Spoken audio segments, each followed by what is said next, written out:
Earth Debate, Uncut and After Show. I'm your host Nathan Oakley, and if you are new to this channel, or you've not done so already, then be sure to subscribe, hit the bell notification icon and join button if you'd like to become a Nathan Oakley 1980 channel member and keep up to date with the Flat Earth Debate. If you would like to support the channel, there is a super chat that runs alongside each of these shows while they premiere. There's also a coffee, Patreon, crypto and thanks button in the info box below the video. Speaking of Patrons, I'm going to do a quick shout out to all of you who do support me on Patreon. So, a massive shout of thanks and appreciation to Felis Mengis, Smith Tools and Purchase, Level Plain Poem, Vitali Z, Colton James, Effie Patriot, Thomas van der Zander, Measured Flat, Chris Wouters, Mir in the Shire, Mitch Kennedy, Rod, The Name's Burley, J Mails 24, Yu Lamento, Iron 26, Retro Bill, John Case, Patrick Gunnels, Banter, Hairy Blade, Mobile Max 777, Rob W, Del West Watson, Unbelievable Productions, Blue Ridge Ranger, Abraham Mohammed, Skeptic 936, Texas Mike, Chow Young Cat, David Wayne Foster, and Dank. So another massive thank you to all of you for supporting me on Patreon. Links to Patreon are below this video. I'll hand across to whoever is in Discord and Google so you can enjoy their dulcet tones while I set up for today's live show. Nathan even describes and will say is that the 60 nautical miles after the elevation angle using the level surface, that's the calculated measurement. That's the calculation, isn't it? Right. You know, because Nathan says, well, whatever you do with that elevation angle afterwards is up to you. But you have used the surface of Earth with two GP points, the GP of the sun and the GP of the observer, had to be a horizontal level for the elevation angle. Now, they've given it a distance between there, 60 nautical miles per degree. So I don't know if that was, and we still get that argument now, don't we? They start talking about the 60 nautical miles per degree. No, that wasn't it. Right. That wasn't it at all. He was just insisting that it's not the ground, and that's not what the sextant does. It's an angle measuring device, but what you're measuring is not the ground. He doesn't understand. You're using sea level for the elevation, for the baseline of the elevation angle, aren't you? Exactly. That's what you said. Yeah. Listen, we're navigating the surface. It's the ground. It's the Earth. That's why we were getting so frustrated.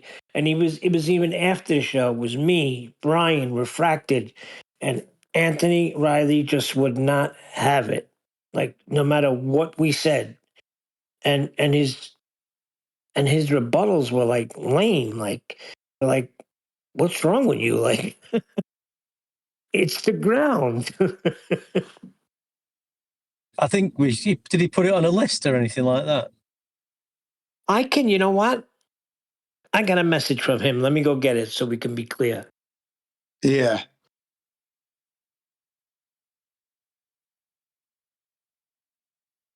I mean, we're clear that you need the horizontal baseline. That would be the ocean, without a doubt. Yeah. And then you get your angle from there, your angle, your elevation to the GP from the horizontal baseline. Exactly as you said, one deck. Perfect. Just trying to think where somebody's coming from when they say. There it goes. You ready? Yeah. Every time when I go to get it, it goes back to the thing, but it's right here. He says, I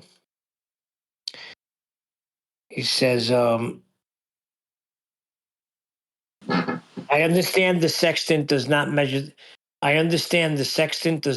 the ground. If you think it does, more fool you. Nathan muted me, interrupted me constantly, then accused me of interrupting him at any opportunity he could. Will now answer the next question because it kills his claim, and lied about me making a 180-degree turn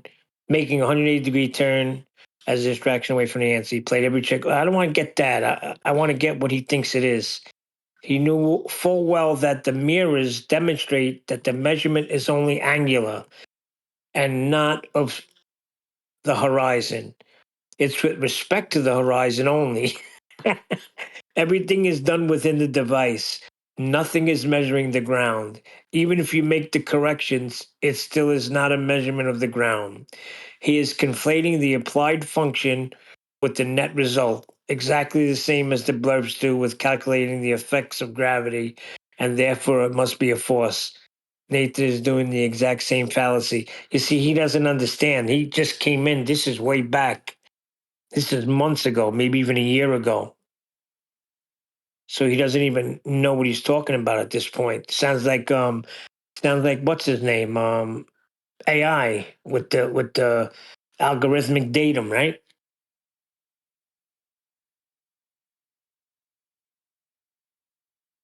I mean, he's trying to say it's not, it's the sextant is a tape measure, I think. Yeah.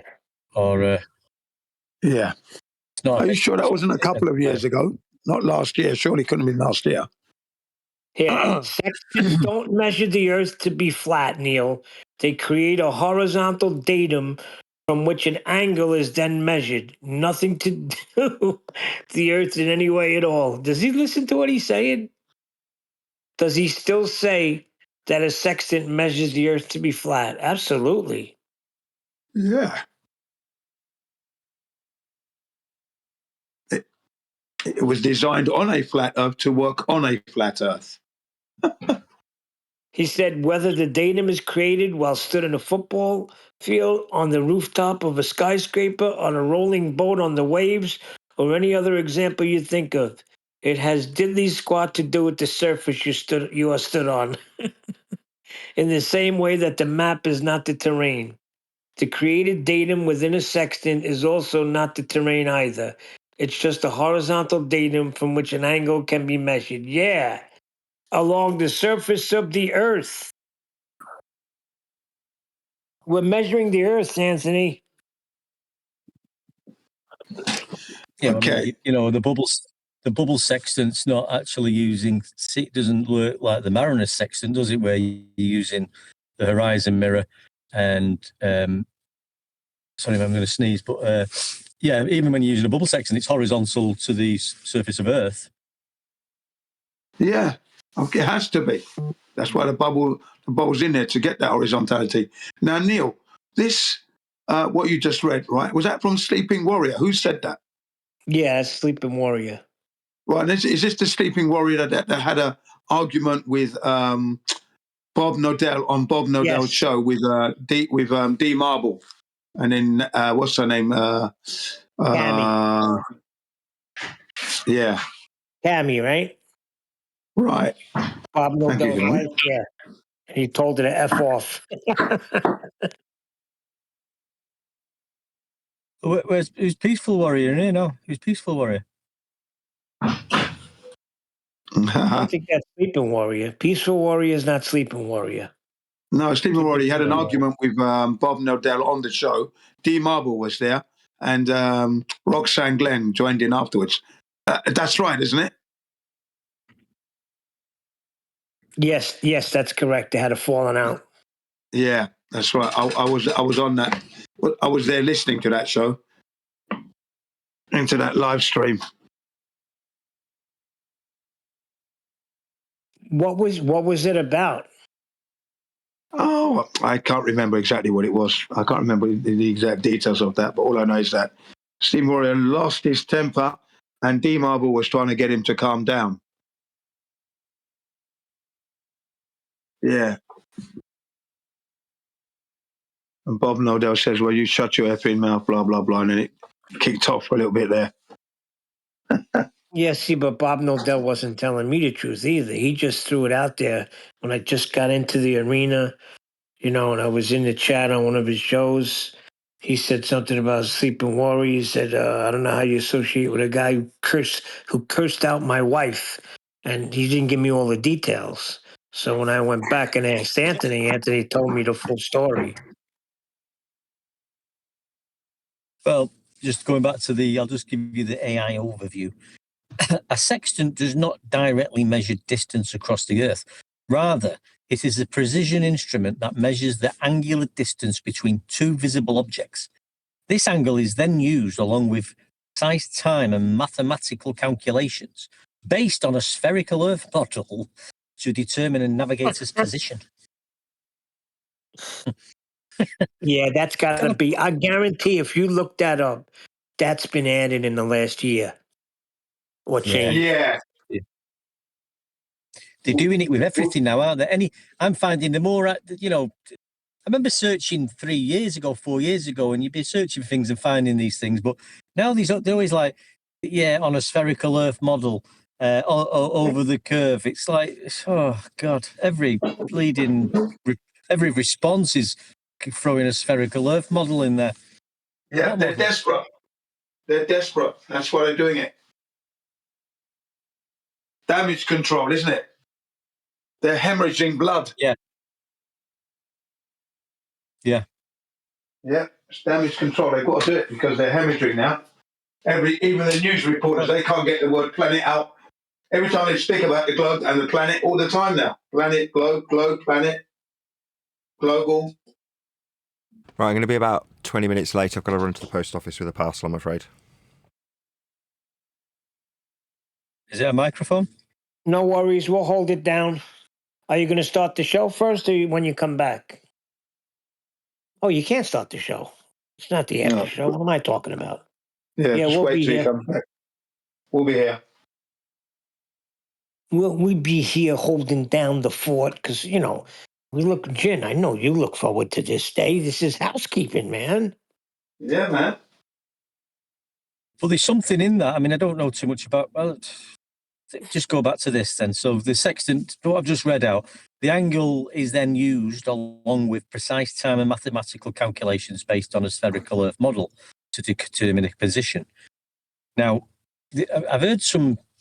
What are some people saying about this? Hold on, before you go on, one deck, before you go on, what is a sextant?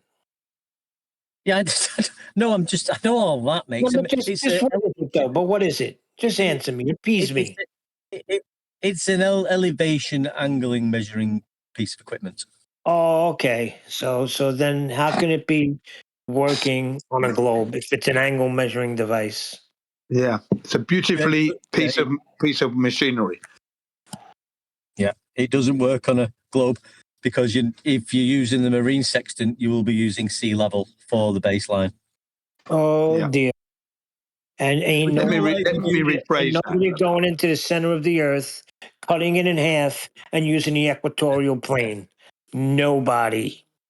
No.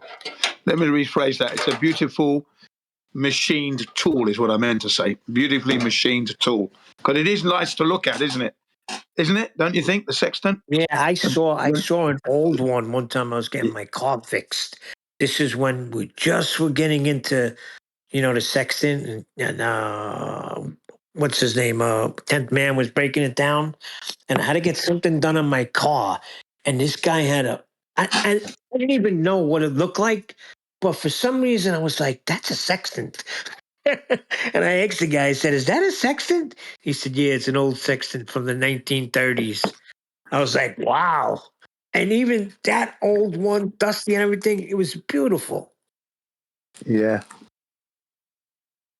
You can pick them up quite cheap, I think, on eBay and that. Yeah, you can get them cheap now. You know what else is a beautiful device I found under a deck doing a job? A freaking sundial. Oh, yeah, they're nice as well. This guy had a brass sundial. I think maybe the circumference was about, let's say 4 foot around. It was just beautiful, man. With that, and you know right away what it is. You're like, that's a sundial. Nobody has to tell you.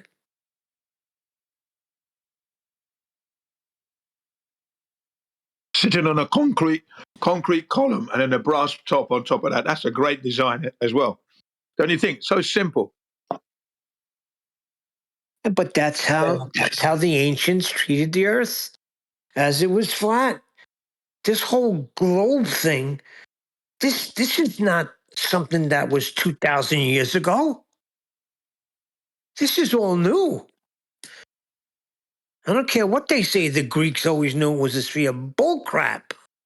It was reinforced in 1969 when they supposedly went to the moon. That's when it was locked in. Here's the proof. Now we got it. That was the importance of the moon landing, so they can show Earth, right, from space. It's all crock. And you can get a fully brass Mariner sextant on Amazon for $54, and it comes in a nice thick wooden box case. Like I I might thought pick they one were up. all brass. No, I mean, well, there's ones on there that are like $400, but they're like carbon and plastic and like more modern ones. But you can get like an antique looking one for like $54. It still Just going functions. back It's got to the this though. actual. Imagine, I mean, Huh? this is me. This is me being a conspirator now.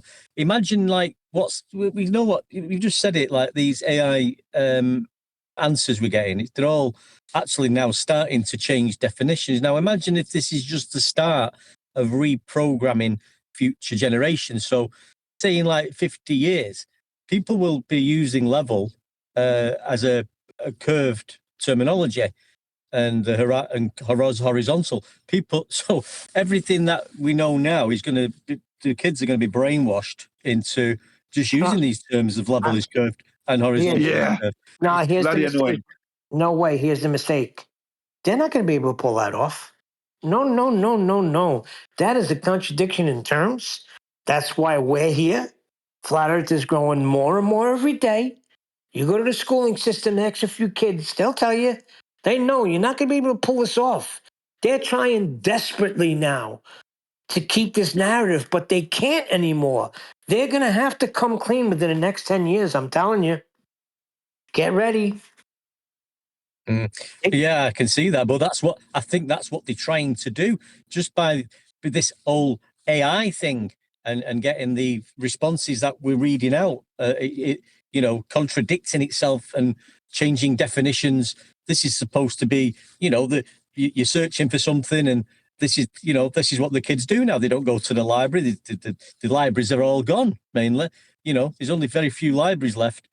So you're relying on the AI and what you're being told, and they're telling you that the plane dips down, it's keeping parallel with the curve of the atmosphere with its nose down.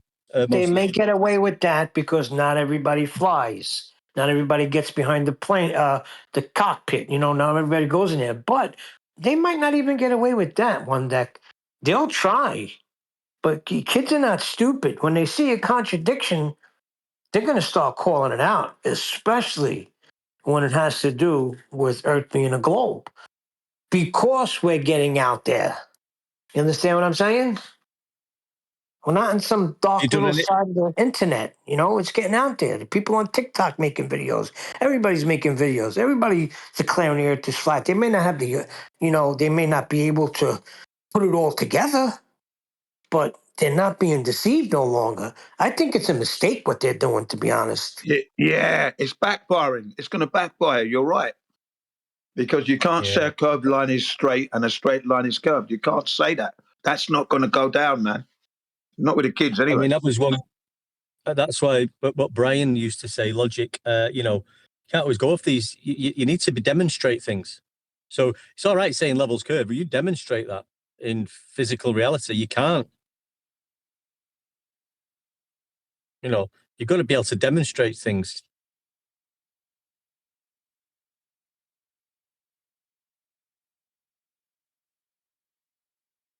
But have you done out with the? Have you done anything, Jim, with the kids? It'd be good to get difficult to video in school in it and things like that. But it'd be good to get some. Show what what you've spoke about and what you've done with the kids drawing the horizon and stuff like that. Have you got any? You should put something together. Yeah, I could put something together, but I wouldn't be able to film them doing that because, again, that's their privacy at school. Yeah. That would never be allowed. I want to see Jin do the Alberuni. I want Jin to do the Alberuni with the kids. Say, all right, kids, we're going to show you how Alberuni measured the Earth. And just go through it like he did. I guarantee they'll be like, it's flat. Yeah. Yeah. They seem to know that the horizon is dead level, though. They know it's not curved because they did laugh at my attempts to do this curved horizon that I Yeah, did. you're the only one that didn't know that, Jin. What the heck's wrong with you drawing a curve for the horizon? They picked right Yeah, up on that, didn't they? they picked it up immediately. Even the teacher was laughing as well. Well, it's funny in school because you could go into one lesson in school and doing mathematics or whatever and learning what an angle is. Yeah, two straight lines. Yeah, And learning what an elevation angle is. Yeah, to the sun, measuring elevation angles. And then you pop into the next, you go for a break and you pop into your next lesson, geography, and they're talking about Eratosthenes, how he measured the circumference, and they're showing you how he was measuring an angle, which is something you've just learned in your other lesson, which isn't curved. It's two straight lines. So, from one lesson to the other lesson, it's just a big contradiction error. yeah, absolutely. And in every class that I did that, got the kids to draw this horizon. In every class that I did, every class they laughed. They laughed, giggling and sniggering and that. And then I asked them, "What are you laughing at?" What are you laughing at? And they're laughing at my curved horizon, saying that I was absolutely wrong. It's not curved. Jin Sensei, it's not curved. It's level. You're wrong. And then when I pointed to the globe, and they were living on a globe. That it's like a Mike Tyson punch. Stop them dead in the tracks. You understand? They weren't laughing then. They were thinking. And in a classroom, when you have them thinking for like even 40, 45 seconds to a minute, that's a long time of silence. Yeah. So I proceeded to rub my picture out. And I said to them, "Yeah, you guys are right. I was wrong." Hey. Yeah. The horizon is level. Yeah, they tell us it's this shape, but you was right, kids. It is level, and everything from now on in your life, if you're dealing with, you may become an engineer, you may become a surveyor, you may involve surveyors. You may meet them and partake in what they're doing, but everything from this day forward will be treating the Earth as you've just described it as being horizontal and flat, not like this globe that you're being told it is. That they don't deal with it that way in any aspect. Nothing can be Engineering, accomplished navigating. on a globe. Engineering, exactly. You are not building cities that stretch from one side of the land to the other side of the land on a sphere. Look at Manhattan. You are not doing that in a globe. You would see where they would have to level off the buildings. It's not. You look down Park Avenue, those freaking buildings are on a beam right down, straight as can be. Like you walk and you get a side view of the buildings, they all come perfectly out a certain amount, and it's just straight all the way down. Now, if you're building on a hill, as you go over that hill, you'll have to build it up, build it up, build it up. And then on the opposite side of it, crank it down a little bit because you're on a freaking hill. You're on a ball. Yeah, You don't see that in any buildings. you're definitely going to need a curval for that, mate. Exactly. It's like And your it's clock. insanity. You need a curval, a glocks, a glum. What do we call the other thing? Instead of a A, plum, a glum. a globe bob and an extending tangent line, never ending it. Yeah. Yeah, but it's silly. I mean, you would think that.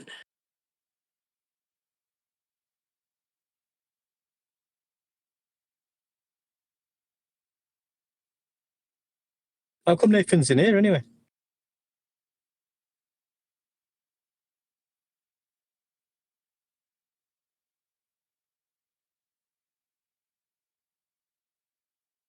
Yeah, one deck. I think he's doing something, and then he'll be back. He'll rejoin.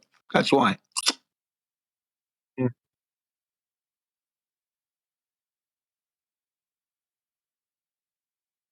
Oh yeah, yeah. He's always in here. It's just that I thought he wasn't. I thought he was coming in here instead of the Teams, whatever it's called.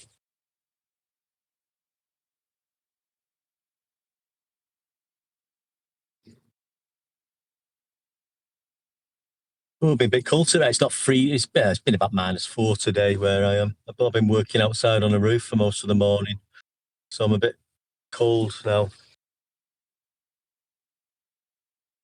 Yeah, we had 2 degrees this morning, but then the mercury rose up to like 14 degrees Celsius, 15. Yeah, so I'm up at 4 degrees now, but I was up at 6 o'clock this morning. It was -3, -4. It's Wow. gradually popped up now. Sun's out, clear skies, but it's just been crispy and cold.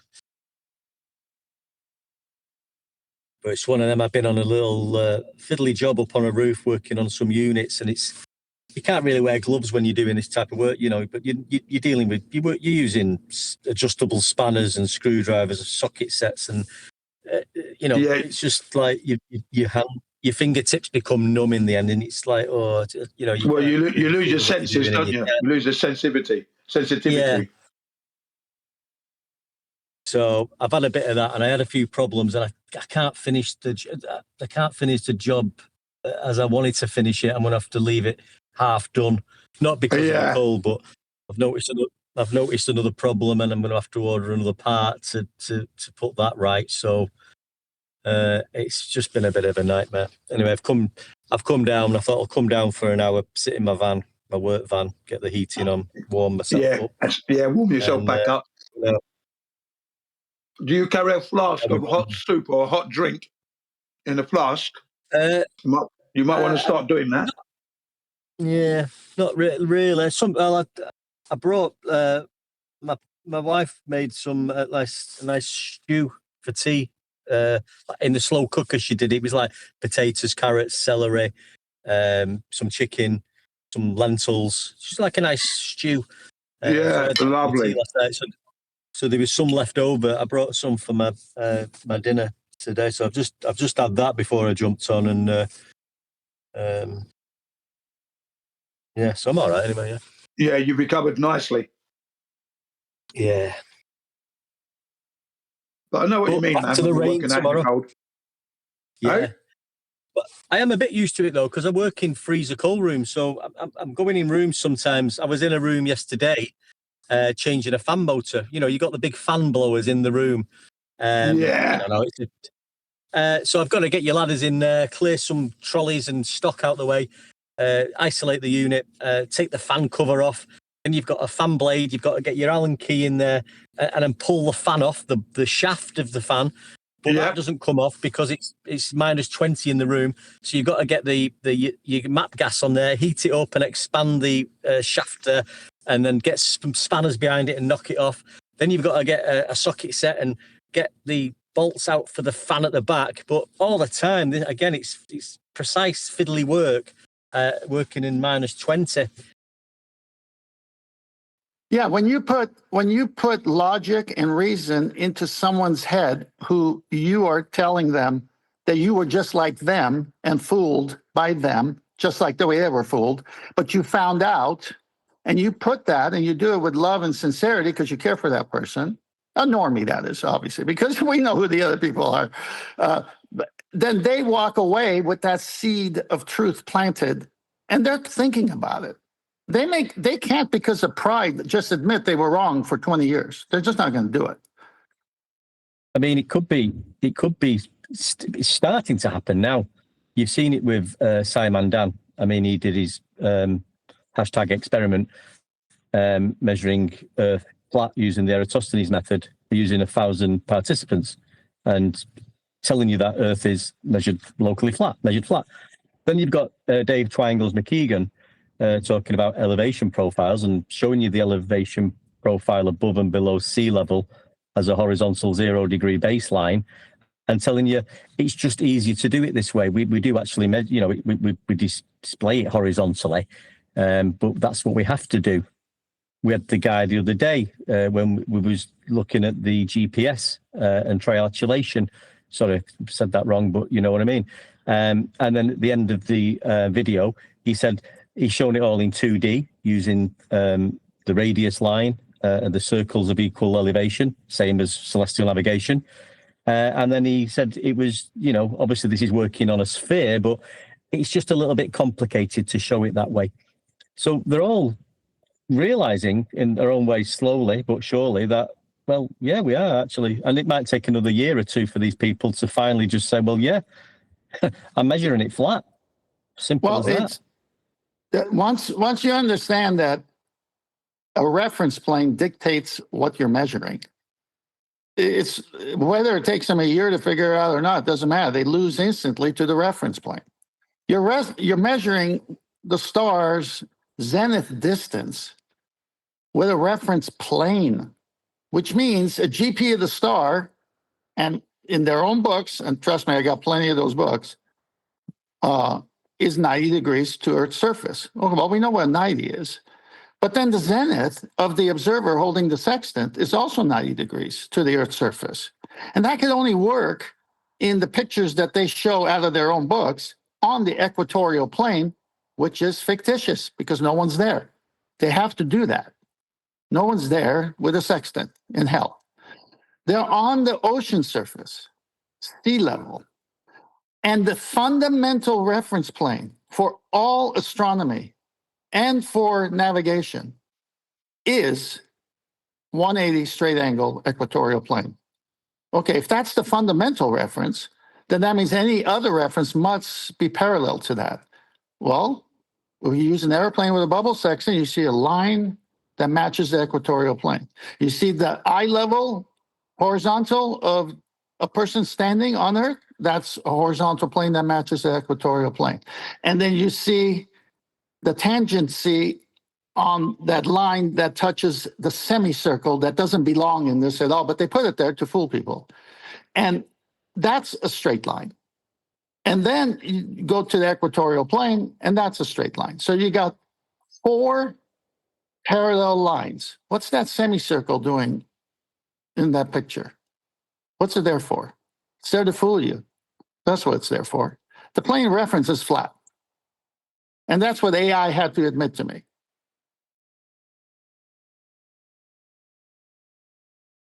Yeah, well said, mate. Yeah. But I've been saying even the tangent line, you're getting into that is just a mathematical concept. I've been saying AI, this now. AI admitted to that.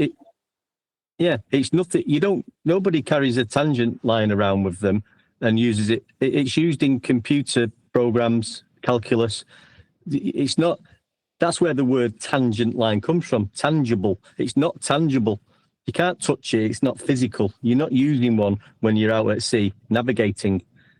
You can show it in a drawing and pretend you are, but you're not actually using that tangent line because it's not physical. It's mathematical.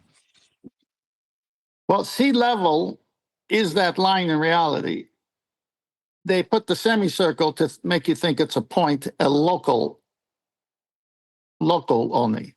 But it can't be local only because it's got to be at least 5,400 nautical miles. Now, if they want to say local is 5,400 nautical miles, welcome to flat Earth. 5,400 nautical miles of flat? Oh, no, dear. of local. Yeah, AI admits that it's all mathematical. Even I got AI to admit gravity was mathematical.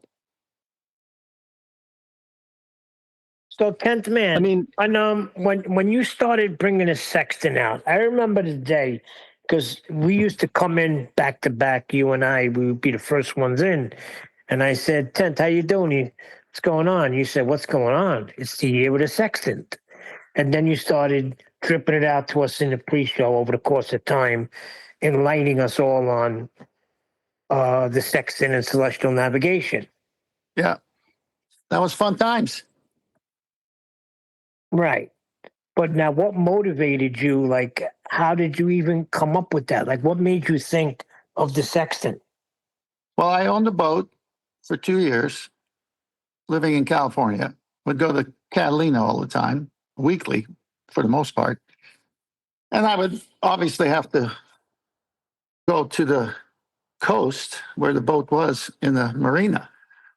And I would visit different stores that had boat parts and stuff. And I remember visiting nautical shops and looking at things. And I remember seeing a sextant, several, the kind that you put on the shelf that aren't really usable to the real ones. And I remember just talking to the shop owner about the use of the sextant. What is it? How's it used? Okay, so that kind of stuck in my head. And then when QE, at that point, BLM 69 came out with the oil rigs, and actually Taboo Conspiracy was the first one to do the first part of the Black Swan. QE came and added the modus tollens on top of that, and that was QE's part in it, because Taboo Conspiracy actually put all those numbers on his show, the same one that we all used. And I even sent a copy of it to Adam Meakin and asked him to do the math to see if it was correct. And Adam said it was. So at that point, I contacted QE separately to understand the Black Swan argument. It took several calls for me to understand what he was putting together. But once I got it, my mind just knew, because of those other incidences, that the sextant measures location of a star somewhere on Earth, and the distance in between has to be flat. Even though you can't see past your possible vision of your eyes, can only go so far, and then everything seems to blend together with perspective meeting. And it still has to carry past that. It just plows right through all of those things to a place sharing the same baseline. So I just knew that at that point. And I went and did some research, and then on another call, I told QE about it. And then he says, well, listen, save that for another day. Let the Black Swan have its time, and then you can come out with that later. I said, fine, I still need to do more research on it, so I didn't mind. So I went and started buying the books and found a German-made sextant, which was, just awesome in its craftsmanship. And I bought just about everything. Thousands of dollars it cost me. And one book cost me $300. It was the mathematical basis for turning flat Earth into a globe. And I knew that book would have stuff in it one day for somebody else who understood math, because I'm not good at it. But I bought it because I'm just on this research. And I spent hours and hours and time with PDFs, YouTube videos, bought the almanacs, different years of almanacs to see if they changed anything, started reading everything. And the argument became real in me, but I wanted to share it and get more eyes on it. And that's when I came on the show and started dripping it. I said, I can't do this alone. I need help.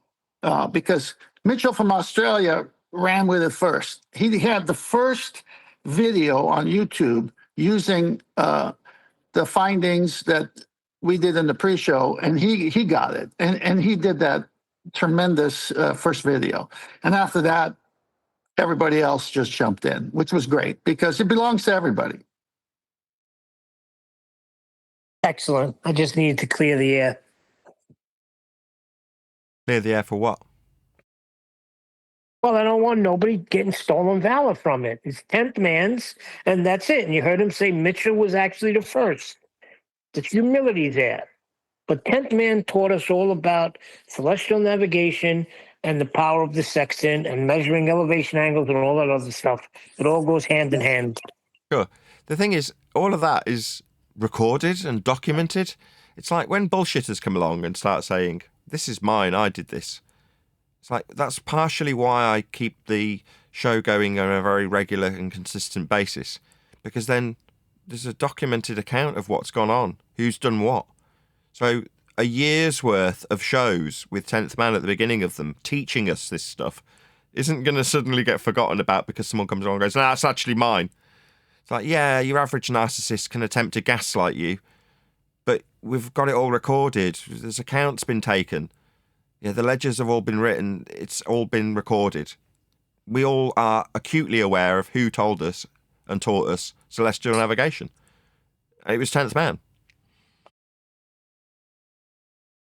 Well, I'm just happy to be a part of it. I'm not. It's. I mean, God put it in my head to do it, and I did it. And it's to be shared with everyone. That's it. Nothing more. I mean, Yeah, and then Refracted came out with the measurements and clarified to us that everything is coming from a flat plane of reference. And that's beautiful too. It all fell in line. Black Swan, sextant, Earth measured flat. Bing, bang, boom. It's over. well, that was the thing. The Black Swan was the argument about how it can't be a globe because of the oil rigs, blah blah blah. But the sextant says, but it must be flat past that because it's got to be 5,400 nautical miles on this plane of reference, even though you can't see that far. Okay. And then refractive curvature came in, and he's got a different mind than all of us. And he started putting arguments to this that were epic. So, yeah, well done, Refracted, because if I had his mind at the time of this, all of his stuff would have came out earlier. But no, I mean, he's brilliant. I just love the way he gets right to the point and turned his kitchen into a globe. Amazing. Bunk and debunk. Yeah, but that's the proper history of it. And it is all recorded. Thank you very much. I remember him going McToons and saying, I'll give you every argument for the globe. Oh, yeah, he But it's conceded to everything. But it's still measured flat before you get that mathematical globe. Oh, that was great.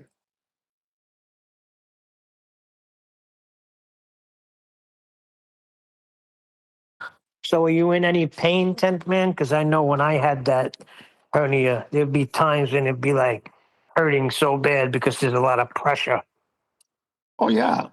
You got to be laying down for it not to hurt. And you can't stand up too much. But I bought a belt. So I wear the belt when I have to go out. And they have different pads you could put there to push on it without you using, looking like Napoleon all day. And the funny thing is, I didn't know what it was until you got one. Then it's just a tear in your stomach lining, and your intestines are coming out, basically. Yeah, that's why I went from a piano to an organ. It plays some tune, though, huh? Oh yeah.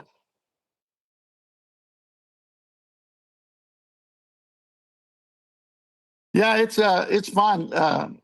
The measurements is where the seed is to be dropped into people's head. Hey, show me how they measure Earth as a globe. Show me all the illustrations, and I'll show you parallel lines. That's what one deck's been pushing. If you go to Al Baruni, just use what he's doing, and he's demonstrating how Earth is measured flat as he's asserting that it's a globe. Yeah, well, he has to use sea level as a reference plane, and he does. Yeah, I've always found it. Their globe evidence is really good flat Earth evidence. So just let him use that, and just pull them up. Just tell them where the horizontal baseline is and sea level, and how they're measuring elevation angles, and using depression angles from eye level to surface level. What? And, yeah, that's all it is that space in between. But the space in between, you see that the eye level is a straight 180 angle, and the tangent plane on top of that semicircle that doesn't exist in reality is also 180. And so dip is really the in-between part. But they both are parallel to one another, which means sea surface is parallel. Because we know water, the properties of water, it doesn't bend. Water at rest is level. We use it in levels, and the bubble sextant in the airplane at 30,000 feet is using water. So you're telling me the water that's used at 30,000 feet in the tool is going to behave differently than the water used on Earth? No.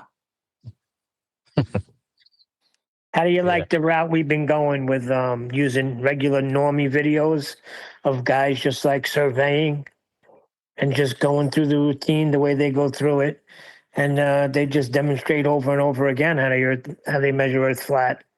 That's what we've been doing lately, and we find it keeps Nathan nice and calm.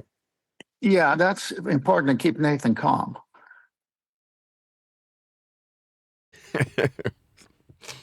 Yeah, especially when he starts off the show saying, "No cursing. If you curse, you'll have to leave and come back again." And then it's like, I go, wait a minute.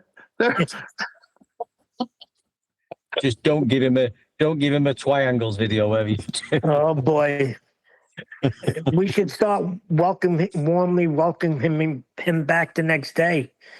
Well, If that was the rules, he would have been kicked out more than anybody. that picture I'm seeing on the video with the guy's head in the middle on the equatorial plane, do you see that one? No, I don't see that. Where? Well, No, I don't see it. Well, I'm watching it on my iPad while I'm talking on my phone. So I'm seeing this Nathan. You know, all these pictures are the ones I've sent Nathan throughout the years. So I think what you're doing is great because you're using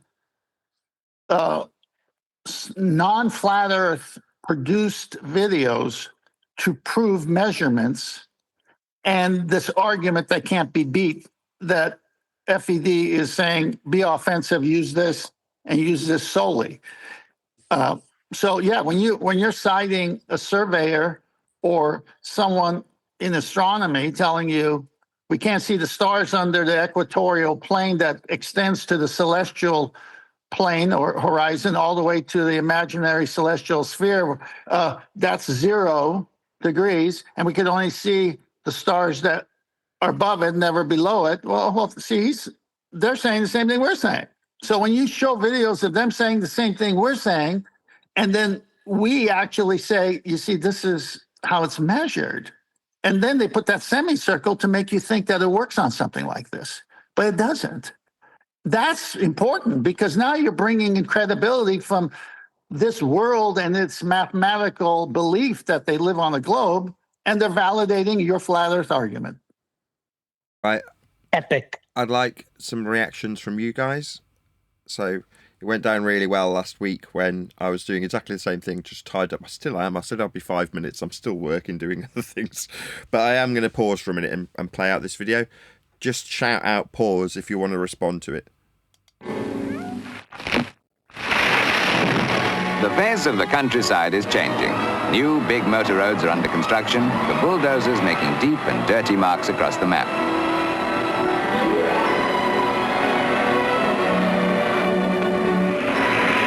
What are the map makers doing to keep pace with these breathless changes? I think this is a very bang up to date. I think this was only filmed a couple of weeks ago.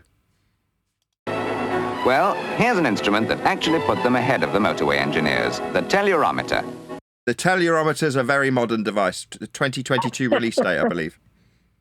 It works like an echo sounder, sending out high-frequency signals, measures distances of 30 miles. With it, 4 men measured a 6-mile baseline in 2 days. Did he say it measures distances? Yes. Oh dear. Is that a horizontal signal? Yes. Oh dear. It works like an echo sounder, sending out high-frequency signals, measures distances of 30 miles. With it, 4 men measured a 6-mile baseline in 2 days in a job that took 42 pre-war surveyors nearly a month to do with the old tripods and steel tapes. Wow, it used to take a terribly long time to measure a baseline, did it not? I was going to say that'll be a horizontal baseline, no doubt. Yeah, Yes, that's that's a big- correct. Miles. Tally ho. Tally-ho.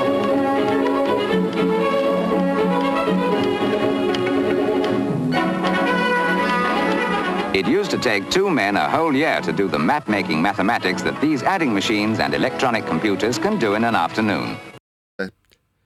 P9 14th gen Intel, that right there. Very, very modern, up-to-date processor. I think it might be an AMD, actually. With a girl to help. That's one of those 25 terabyte slides right there. Amazing. Hey, listen, this was technology back then, Nathan.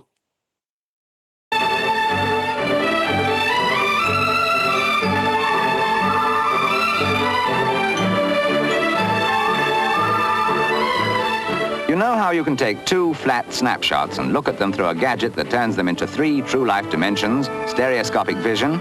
Well, the map makers do the same with this machine. Air photographs of mountains stand up in 3D, and a floating dot enables the viewer to trace every contour on the map at his elbow. I was hoping to get a bit more reaction out of what he's doing specifically. I'll just play this section again. Pay close attention to what he's doing and what he's doing it with. Yeah. It used to take 2 men a whole year to do the map-making mathematics that these adding machines and Say again, whoever that was. I said it was nice of him to give us 2 flat plates. Yeah. Indeed. electronic computers can do in an afternoon, with a girl to help. Right, so he's holding up this plate. Okay.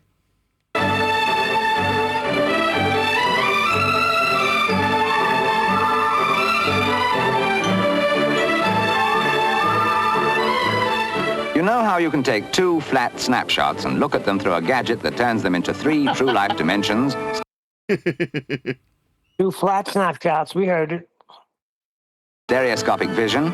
Well, the map makers do the same with this machine. Air photographs of mountains stand up in 3D, and a floating dot enables the viewer to trace every contour on the map at his elbow. Stereo plotting has made mountains into molehills as far as the hard grind of map making is concerned. Get away from it. How come they're not doing it on a globe, though? Because Earth's No, measured that's flat, Neil. later. That's mathematically a derivation they add later. Oh, dear. They're basically just doing an elevation profile, aren't they? They took the measurements with the horizontal beam they was measuring. They put it on a flat plate for the 0 degree baseline, and then they're going to be adding in elevation profiles above it and below it, like mountains and valleys.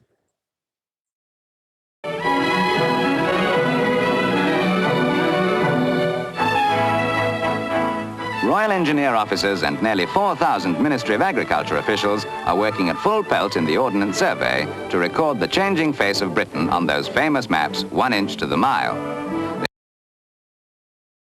1 What inch was to that? the mile? 1 inch to the mile, yes.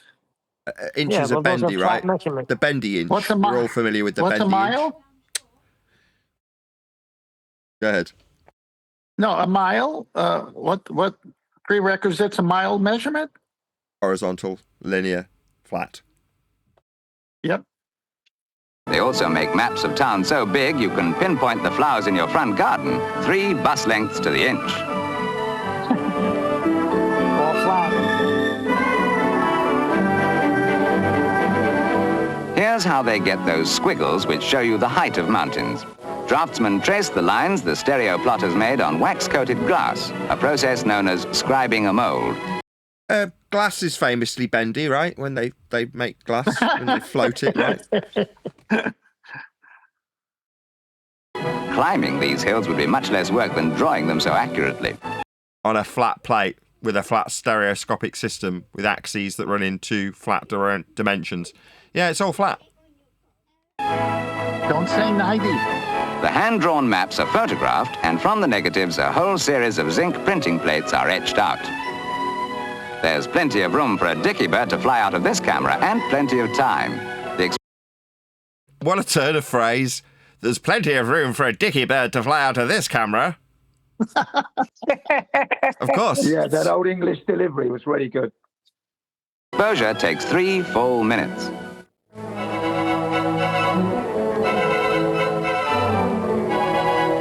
Does this music not remind you of Captain Scarlet and Thunderbirds? Does me. Honestly, That was me too. Yeah, that was me. I can't hear the music.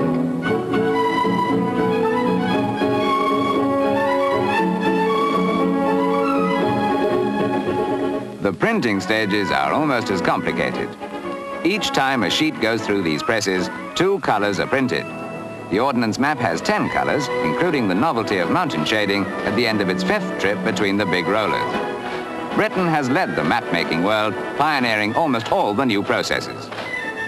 Today, every... See, I told you, new. He said it's new. Just ignore this where it says Mapmaking 1961 down here. Just ignore that.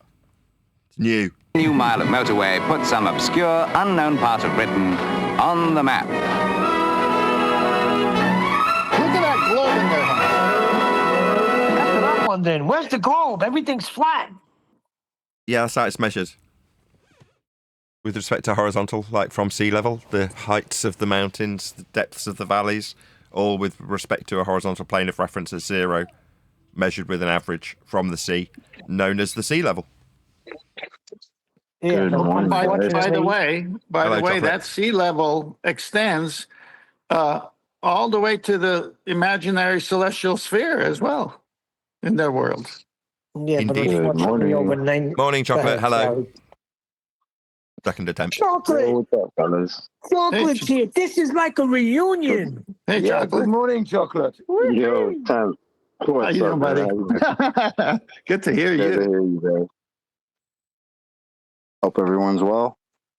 Yeah, I've been asking about you, man. I've been worried. Like, where's Chalk? I know me and Eli talked to him, but I thought he'd be in here by now. Yeah, man, you know, I'm busy at this time. It's not the greatest time for me to talk, so come in when I can, you know. Well, jolly good show, chaps.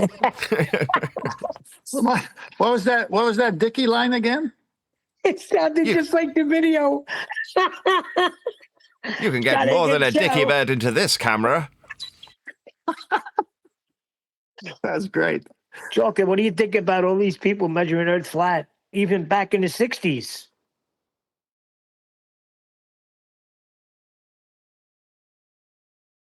What'd you say, bro? I'm sorry. I heard you.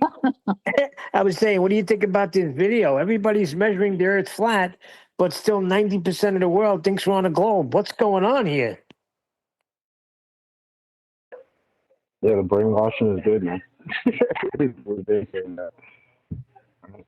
Right, on that note, I'm going to round out this live show. So, first and foremost, a huge, massive, enormous thank you to both Discord and G Plus panels for making today's live show possible. If you're watching this on either Nathan Oakley 1980 or Nathan Oakley Premiering streams, then stay tuned, as there will be an after show to follow. What's up, Jim? How you been? Yeah, nice one, Chocolate. Long time no hear.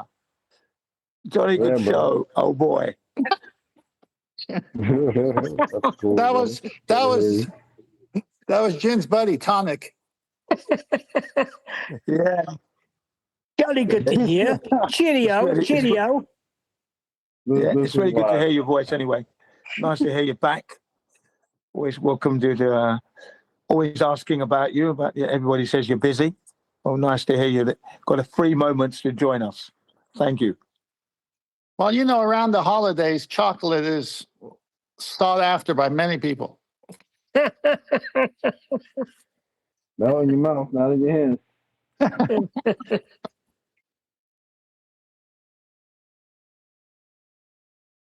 You been all right though, Chalk? Just working a lot, working the hours when we're on live, huh?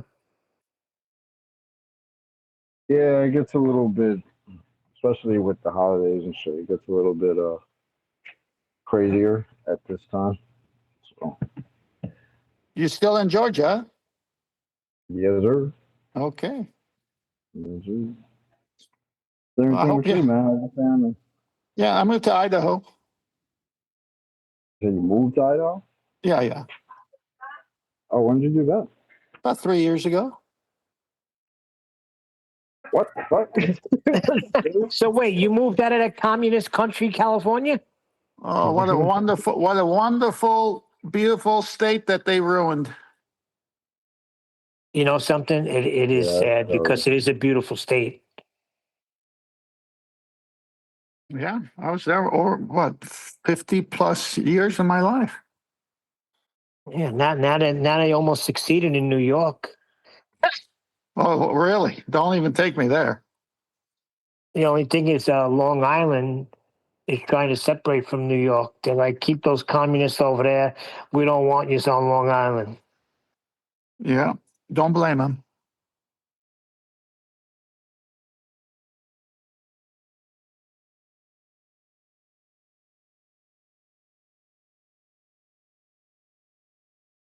Well, it's a good show. Well done, you I lot, was hope. keeping the fort down while I was doing Yeah. other things. Yeah, well, I was hoping you were going to share another little tidbit, but I guess nothing's ready. Well, there's always little tidbits I can share, but I'm just busy doing other things, Neil. Just listing microphones. Well, he did share that great short video we just watched. No, it doesn't mean that. He wants me to read out a little section of the anecdotal bits that were formerly, by my former editors, that is, just chosen not to be in there. And then there was a unilateral decision made that there'd be no anecdotal talk of people and individuals. Well, I've changed that and started writing about individuals, so that'll be introduced at some point. No, okay. Well, it's your book.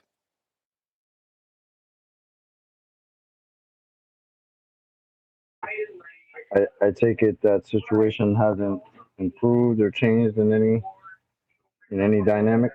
What situation? The book situation.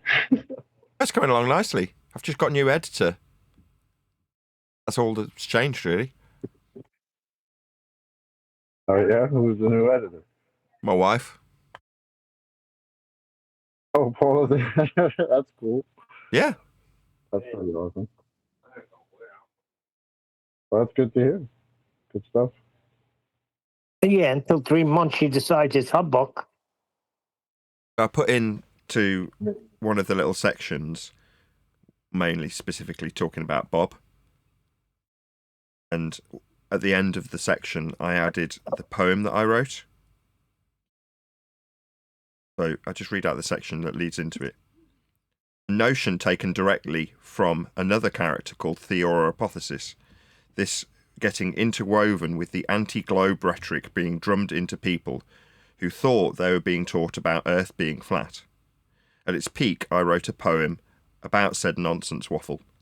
The ether sensation is the manifestation of the vibration when viewing libration in the perturbation of the variation of a background radiation. When we view illumination, there is no postulation in my verbal masturbation, because perception of the visualization of light emanation in a rotation torridation of magnetization through vacuum evacuation show the maximalization propagation with a motion demonstration phase quantization via quantum induction validation, where we view the Michelson-Morley experimentation showing consistent variation in the direction and when illumination went on vacation at elevation in atmospheric stratification. By interpretation, and that's a miniaturization of the ether explanation. If you lack comprehension, it's because of your education. Did I mention the free power generation? Long live the ether. This is a declaration and not a theora hypothesization. Subscribe to Nathan Oakley 1980. Outstanding. Oh my God. That was psychedelic. But this is what happened on the show. I mean, how much of that poem I wrote, I don't know. It's anybody's guess. Are you sure? I mean, somebody could have thought of it 2 weeks before. That would be sureization.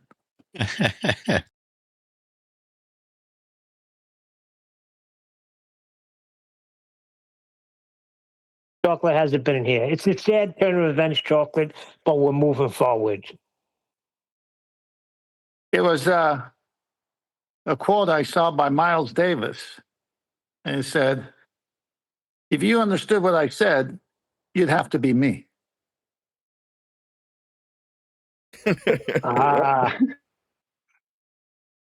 Very droll. Miles Davis.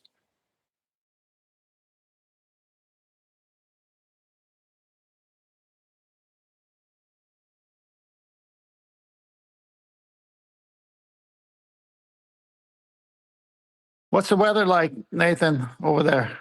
Cold. Gloomy. Yes. Same Dark. here. Yeah. That's all right. We've got our thick blanket out.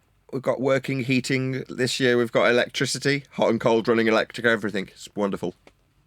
Wonderful.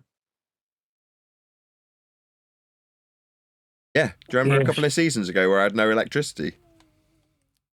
You weren't tapping into the ether.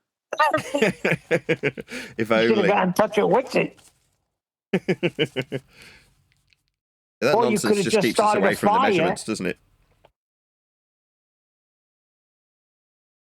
I really like, I mean, I think I've caught, honestly, less than 10 shows in a couple of years, at least, or a year and a half, to where I actually listened to a whole show.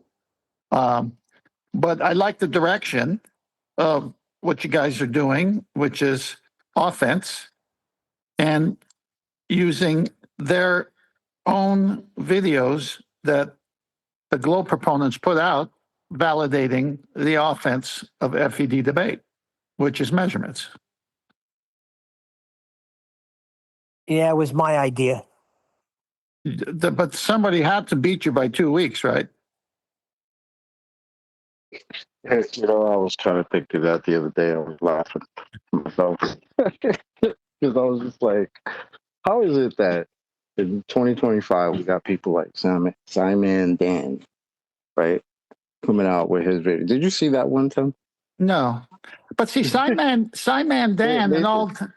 Well, go on, Is there finish. any way you can access that little clip of Simon Dan? Because I think that was one of the funniest ones. Because to me, I was like, the audacity of these dudes coming out there like, yeah, the surveyors are measuring it flat. But would they have said that like 5 years ago? Like, would they even be caught dead saying that? No, No, they wouldn't. But now it's okay. It's all right. They can measure it flat. Yeah, we've Okay. forced them to. We've pointed out how Earth is measured flat, and they've gone, oh, well, how do we address this?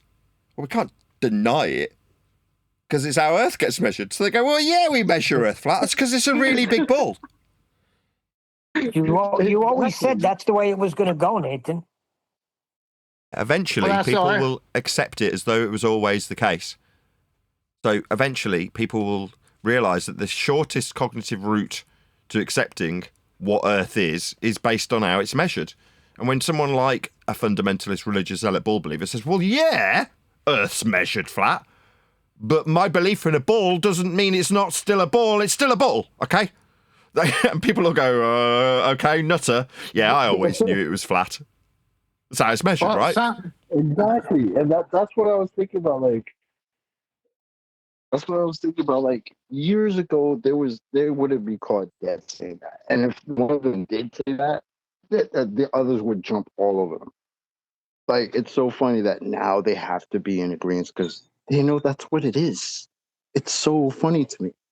I was thinking of that like 2 days ago, just random, like how much this argument has progressed because it's not even an argument anymore; it's measurement.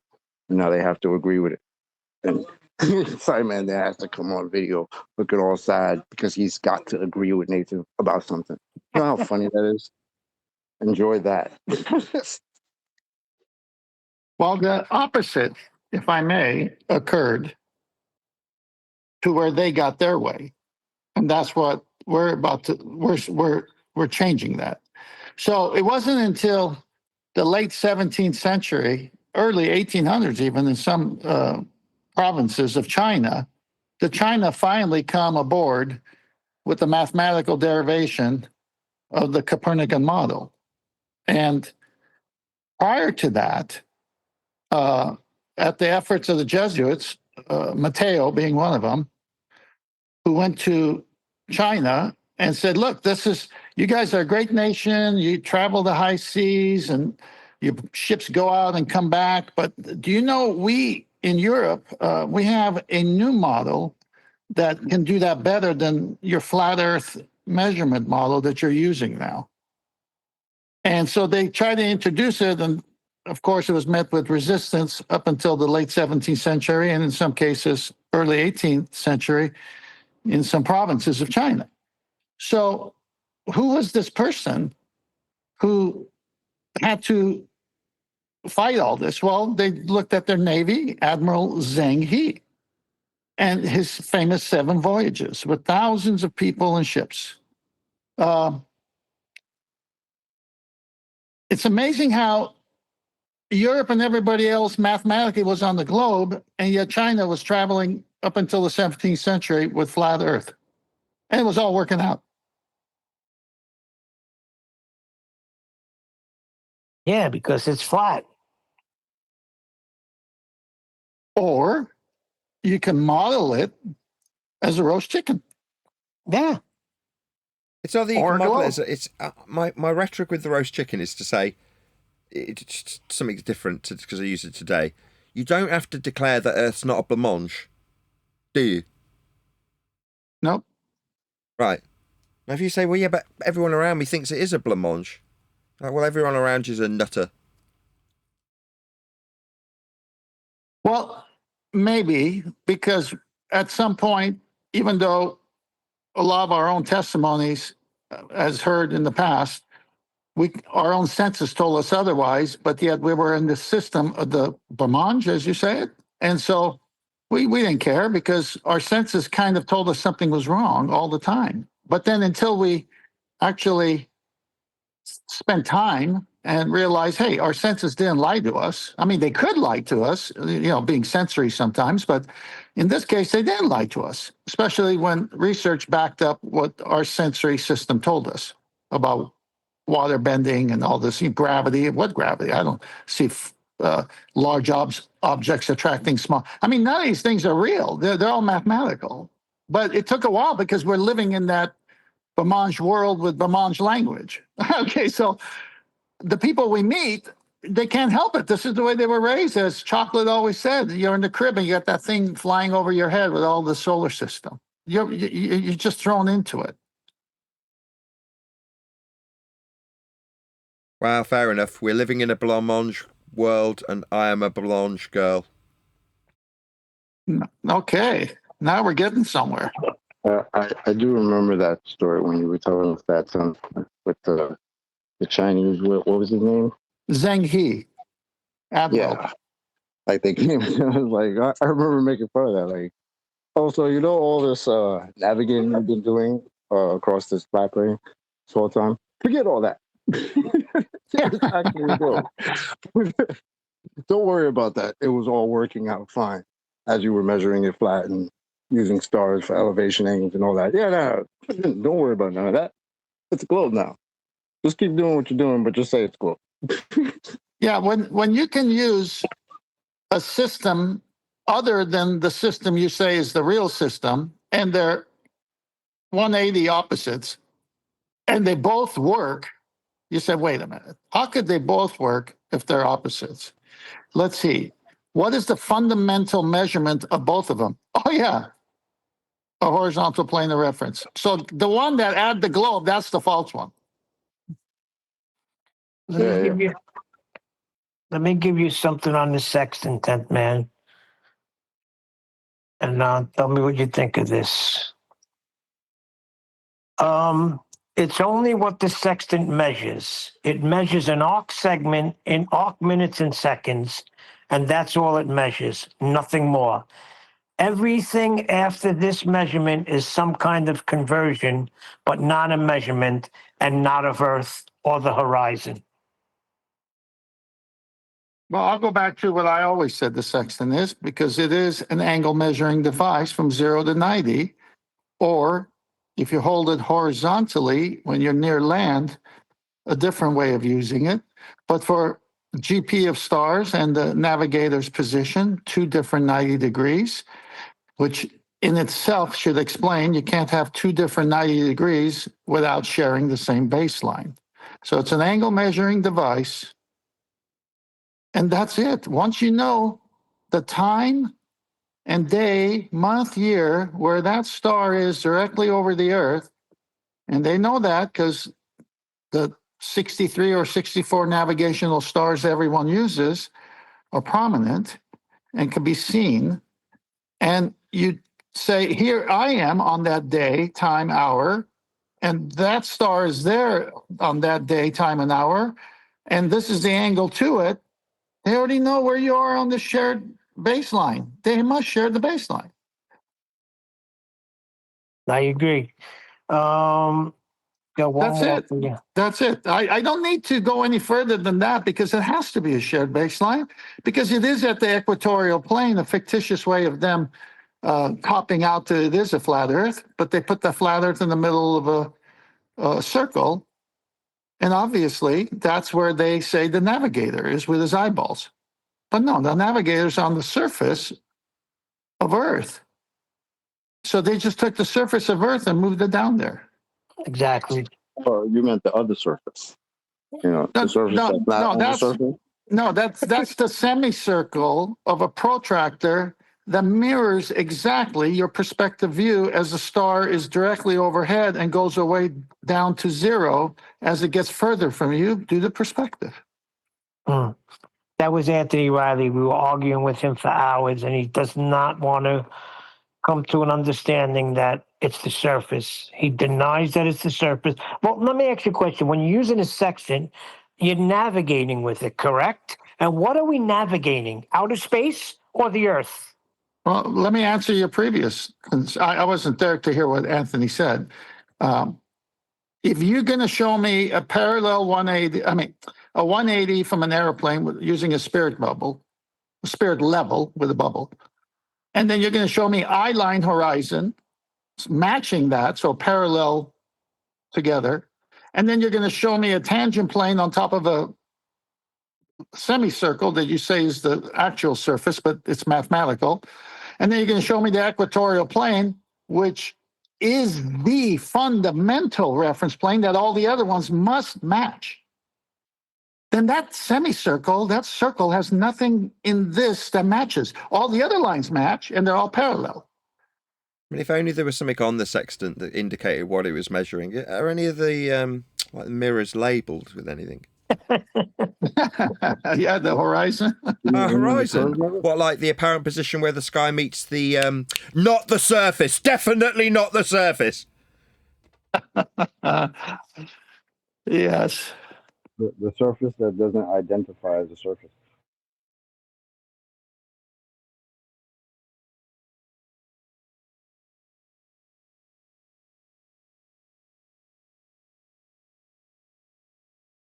Yeah, I don't understand what the issue is, but yeah, what are you going to do? Some people, it's going to take a while to understand it, I guess. I don't know. We were spoiled. We had you every day leaking it out to us daily. Well, it's a lot easier now. I mean, that was a lot of work. That cost me money and time. Now it's just real easy because with the help of everybody else who chipped in with their brain power, we've got it down so tight. Earth is measured that way in everything, whether it's surveying, building a house, it don't matter. It's all measured that way. And then whoever wants to argue about that is going to get a headache. Who's going to argue? The opponents are saying the same thing. Yeah. That's unfortunate for them, but they've been saying it from the beginning. Where's the curve, guys? Oh, the Earth is too big to measure the curve. They've been saying it literally from the beginning. Yeah.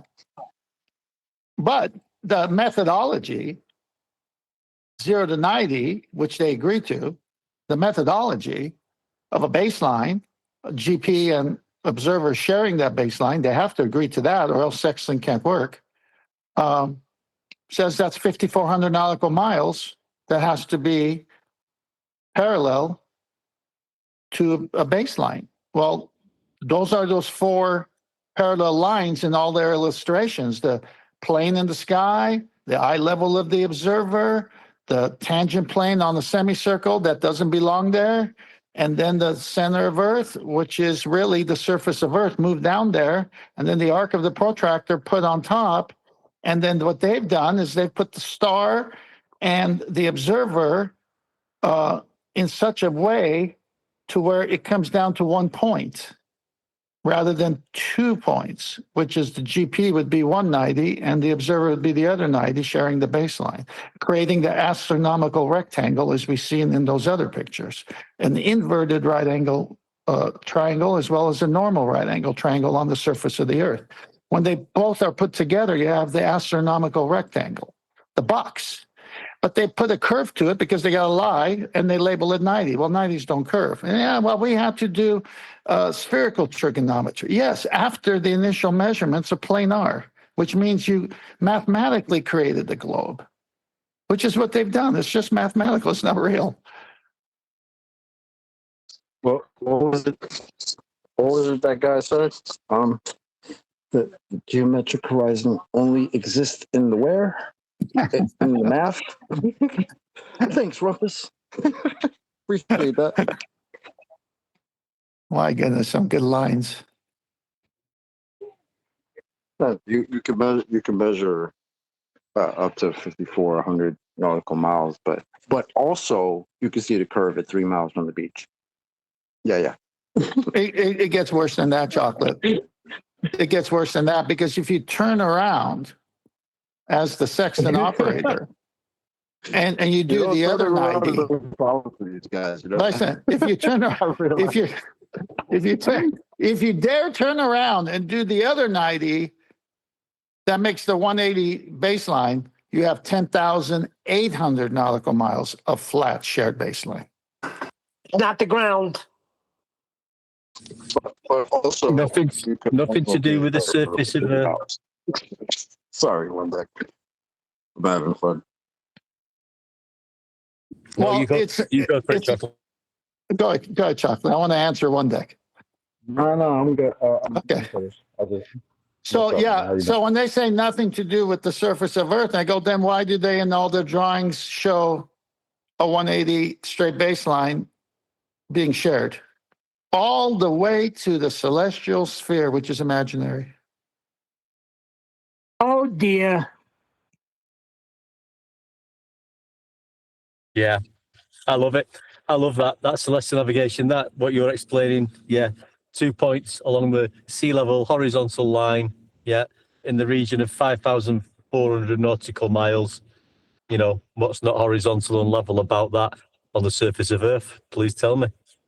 When they say locally flat from now on, just say, yeah, as long as that locally flat matches the methodology of the sextant, which is how we measure the distances between the star's GP and the navigator holding the sextant, that would mean from 0 to 90. So directly overhead, well, you're right there, or as far away as 5,400 nautical miles being locally flat. Yeah, I agree.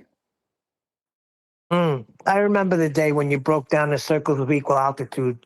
It was so riveting when you realized how much flat Earth there is when you do that. It was amazing to me. Amazing. Well, that's the whole circle. time. It's in the language. Circle, 2-dimensional, equal elevation, altitudes. It's in the name. And so then all they did was say, well, these are latitude lines, and they mathematically put it on the semicircle and fooled the world. Yeah, Nathan does a good job of always bringing it to what that word means. Circle of equal altitude. Words mean things, and we're about defining words in the Socratic method. So what's equal mean? What's altitude mean? And why do you think it belongs on the semicircle when the measuring tool can't get an accurate measurement unless it has a flat baseline? Yep, that was eye-opening for me. But see, that's enough for us to just be happy with it. You're not going to convince the world who doesn't want to be convinced. As long as we know what it is, that's good. So you start off with a flat baseline, insert math magics, all Earth confirmed. Yeah, because when I do that presentation, which is going to take a while to put together, it's going to probably go 3 days, if not more, of an hour show. And I get AI pinpointed on these very topics until I make AI, I bend AI to go to logic and measurements, and AI admits everything after the flat Earth angle measurements are mathematical to create a mathematical globe.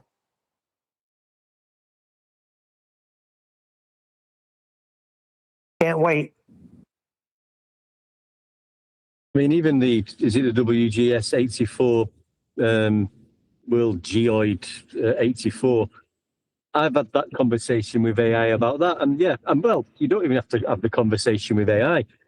You can just read about it, and they'll tell you it's a mathematical model. They've just decided to use this mathematical model. Yeah. So with all the measurements that you take horizontally and level, then it is put into the WGS 84 model. It's calculated into that model, and they'll tell you that they'll tell you that point blank. They don't hide it. They'll tell you it's a model, mathematical. You got to be careful with these acronyms. WGS 84. I'm thinking you're talking about one of Nathan's mics. The WGS 84 is an outstanding dynamic cardioid with an XLR socket in the bottom, actually.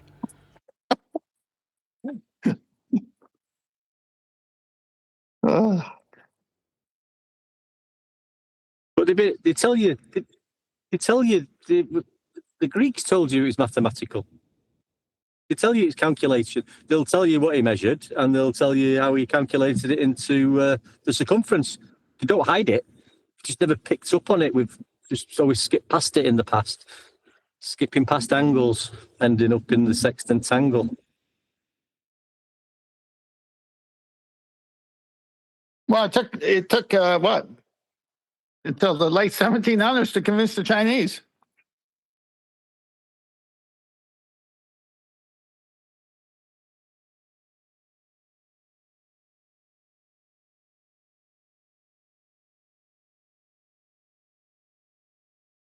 It's almost like the math here in the States before it went metric.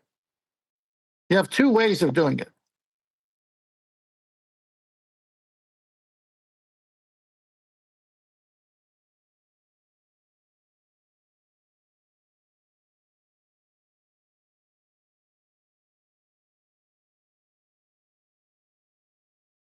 Yes. But the actual math doesn't contradict. Just two ways of doing it.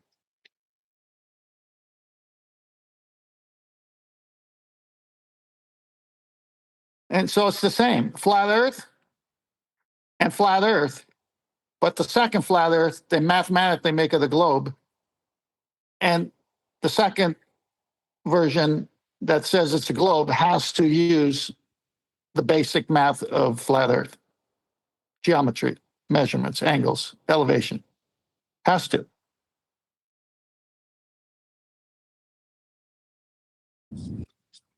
It's almost as if the globe was flat and it was measured like that. I love it. I love your poems. Cheers for that song as well, man. That was great. Really, really enjoyed it. Nice one, Seb. Oh, your ode to Yeah. Hey, Nathan, play that one.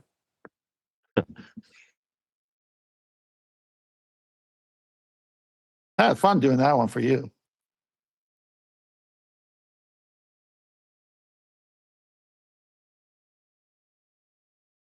Yes. You have it handy to play it? Do I need to what? Sorry, I'm not paying attention. I'm just doing other things. I'm really sorry. What did you want me to do? Go ahead, you tell them.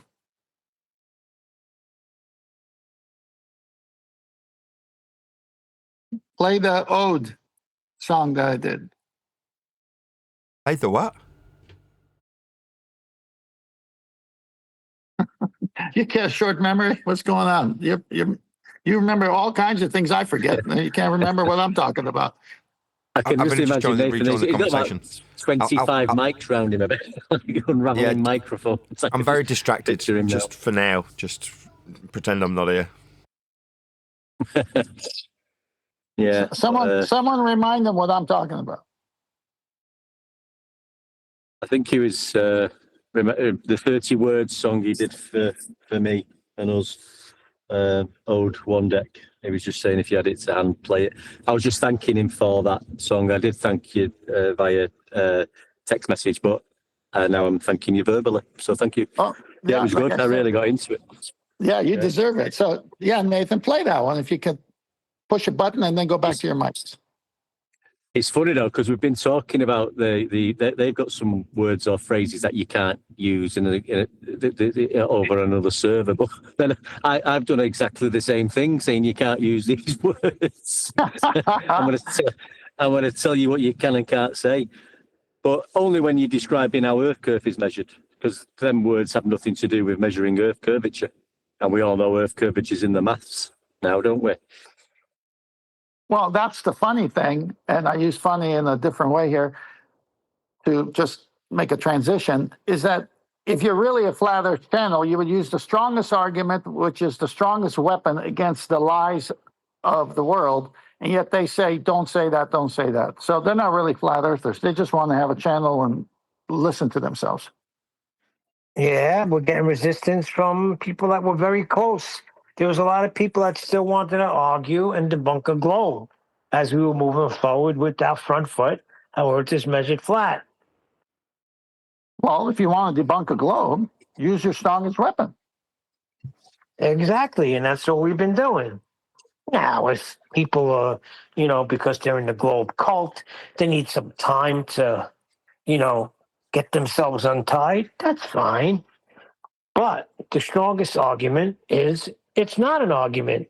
It's a measurement. No, I meant the shows that represent themselves as flat Earth. That's who I'm talking about. They need to use the strongest argument, but they're not, because they just want to have the drama. They don't want a quick kill. They want to be in the forest when it's minus 20 and the wife and kids are hungry for that venison. They don't want to come home yet. We were saying this the other day, we have different discussions on this. You picked up on a little bit of an early attempt because obviously when Jin's talking to the normies, he likes to or has to find himself going through these things like you said. But if you're in that arena, then just go straight for the measurement. I mean, that's what we're saying. We've all been. This is what the whole thing has been about. What shape is the Earth? And everybody's been in this years and years, and now we've finally got to the point where we've realised the measurements are flat and the globe is a mathematical concept. So, but you should be thinking, "Wow, we've got there. This is the evidence. Let's just use the measurements." But what's the point of pussyfooting around? Apart from obviously when you're trying to explain things to a certain person. Well, when somebody else has the winning argument and you didn't think about it, what do? That's exactly what it is, 10th man. You hit it right on the head. AI ego lord did not think of it, so he's going to fight against it with everything he has. Yeah, because they can't claim it. It belongs to all of humanity. Measurements have been around a long time. Did you hear? You got that list, Neil? Is it pure celestial navigation? Hold on, I'm gonna read you this, 10th man. This is what AI overlord. This is his argument about the pitch data. See, that's his problem. He thinks it's an argument. So he says, I got it right here, but of course my hand is wet and I can't get to it immediately. But I got it. Give me 1 second. Here it is. Okay. Here it's not. Oh, here it is. Okay. The problem with pitch data is it's not raw data. It's post-processed data. It's what's recorded, not the actual instrumentation. The subsystem has a fusion algorithm, and so the actual measurements are done prior to the fusion algorithm. So the end user output interface data is post-algorithm.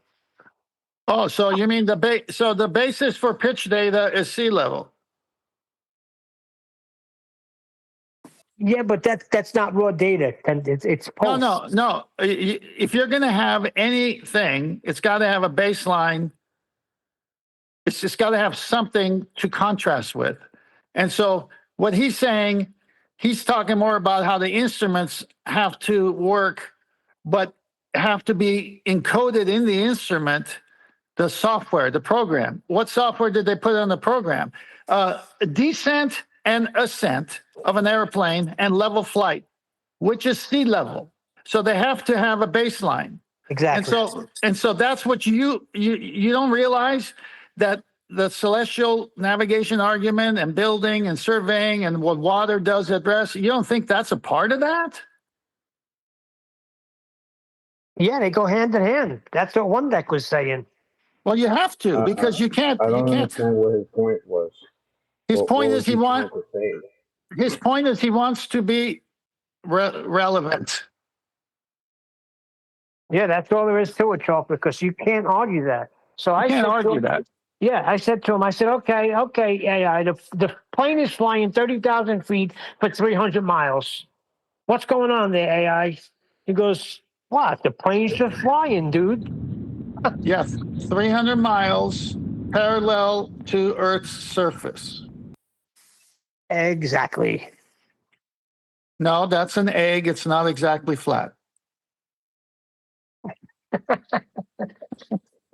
Flat's likely. As well as that one, I can't. That's on the list. That's a bad argument. So to use it. Not that it's an argument. Pitch data. There is celestial navigation on there, isn't it? How they worded that though, I can't remember. They worded it in such a way. I can't remember. Well, the word you just said is the key. Pitch. Pitch from what? Well, horizontal. Sea level. Duh. I mean, why would you say it's pitch data unless it had something to pitch away from? Exactly. Eggs flatly. Eggs flatly. I like it.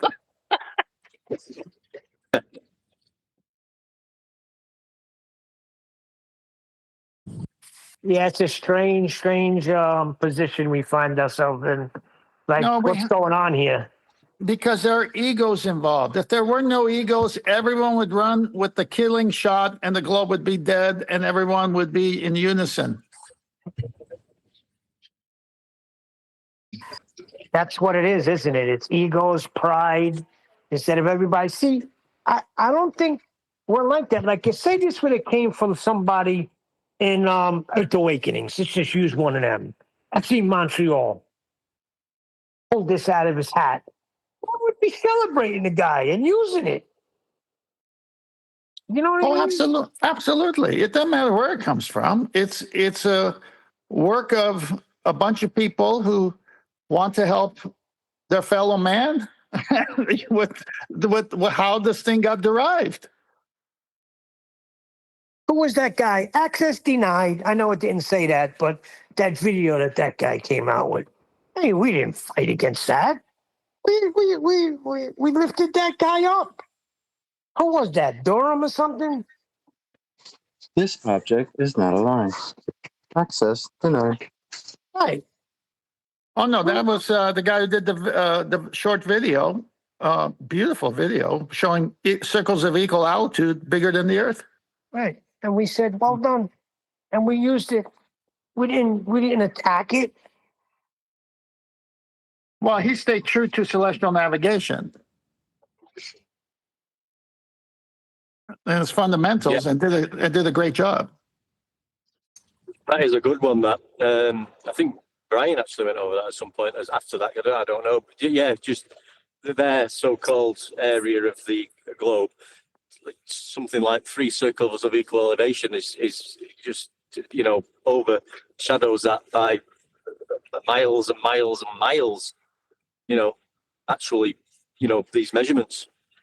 That was his CAD. That was his computer CAD program, which is the modern day version of that video Nathan showed. Yeah, that's the one that he was trying to see if the computer could read an angle from a curved line. Correct. It clearly said this object is not a line. Could not get an angle from. Right, And but to we didn't say, one what deck is this was guy, saying. an idiot? What's wrong with him doing that? We got celestial navigation. Pay attention No, to stuff. We just no, said, nice job. In but he did AutoCAD, use that's because it uses Euclidean. he used celestial navigation. He was never a foe. He used what he heard on FED over the weeks or months and said, you know what, I could do this with CAD and show a different way of proving what celestial navigation actually measures, and that's what he did. Right, we didn't attack him for it. We said, good job. Nice video. Brilliant. No, that's not. You're not using the right words, Neil. We weren't offended with our egos being bigger than they should. Yeah, exactly. That's my point. Yeah. So someone else came with something that we couldn't do or did to that point, and we applauded them. We didn't say, "Oh, well, did you get permission from us to do that first?" Or we don't care. To what one deck was saying with the list, it's number 4 on bad arguments. I just had it. Yeah. List of bad arguments for flat Earth. Number 4, solar/Polaris elevation angles prove a flat Earth. Say that again. It's the list from 24/7. Let's see. Help me make a longer list of bad/misused flat Earth arguments. And number 4, solar/Polaris elevation angles prove flat Earth. So the context is that a so-called flat Earth channel is saying don't use this argument, and it ranked as the number 4th on the list of so many that you shouldn't use with a baller. Is that right? That is correct. Yeah. What they're saying is you shouldn't point out that an elevation angle to and from Polaris using sea level as the horizontal baseline for the elevation angle. They're saying that's a bad argument to prove that the surface of the ocean is horizontal and level up to 5,400 nautical miles.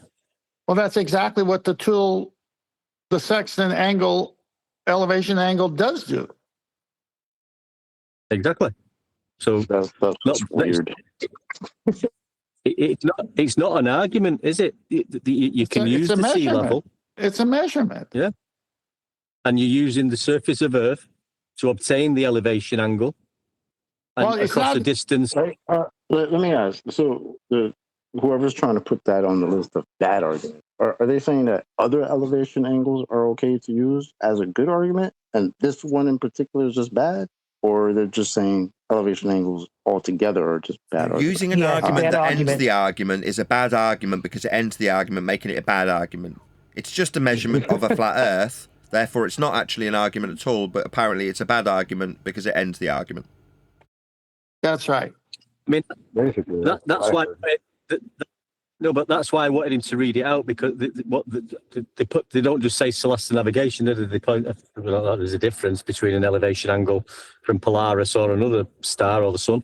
But for some reason, they're saying if you're using Polaris, measuring elevation angles to and from it, at sea level, that's a bad argument that to prove that the surface of the ocean that you're using for the elevation angle is flat. No, I got to correct you, Nathan. It's not that we're ending the argument. We're ending the illusion that there's an argument. Yes. Very well. But it's not just strictly for Polaris. It's Polaris/Sun angles. They put the they're in the world of hurt because you have 4 separate horizontal lines in all of navigation that represent Earth's surface, and they're all parallel to one another except for that semicircle that they put in mathematically. And what also ends the argument is prior to the retirement of the SR-71 spy plane. Now, this thing was well ahead of its time. And that's a whole other presentation that I'm maybe a quarter way done, but I had to take time off, obviously. But they would input on tape, in those days, actual tape, the flight of the SR-71 spy plane at the ridiculous speeds as it was going. If it wanted to make a right-hand turn, it would cover 180 miles. That's how fast it was going. And the pilots, once on ground, 30 minutes before takeoff, were going through the checklist, would put in this pre-flight on tape, and it would use the land, the plane, the tarmac as the baseline, and the angles to the stars where they would be in advance. And the flight of the plane was based on the star location and the Earth and elevation angles. All the way till the flight was done. And basically, takeoff and landing was the only part the pilots actually ever did once they got up to the high altitude that they had to be at. And they would outrun missiles, nothing could touch it. That technology existed back then, and it treated the ground where they were going, whether it was Korea or Vietnam, wherever they were going on the mission from the States, as flat. That would be at Mach 2. Mach 2. It's nonsense. It's all It over. would have to be flat. Oh, no, it's ridiculous. I mean, in everything, the Earth is treated as the equatorial plane in their made-up center of the Earth, because that is the Earth. You got to realize, in the pictures I send Nathan, there's that one that shows a man's head at the center of the Earth with the semicircle over his head. That's where they put us.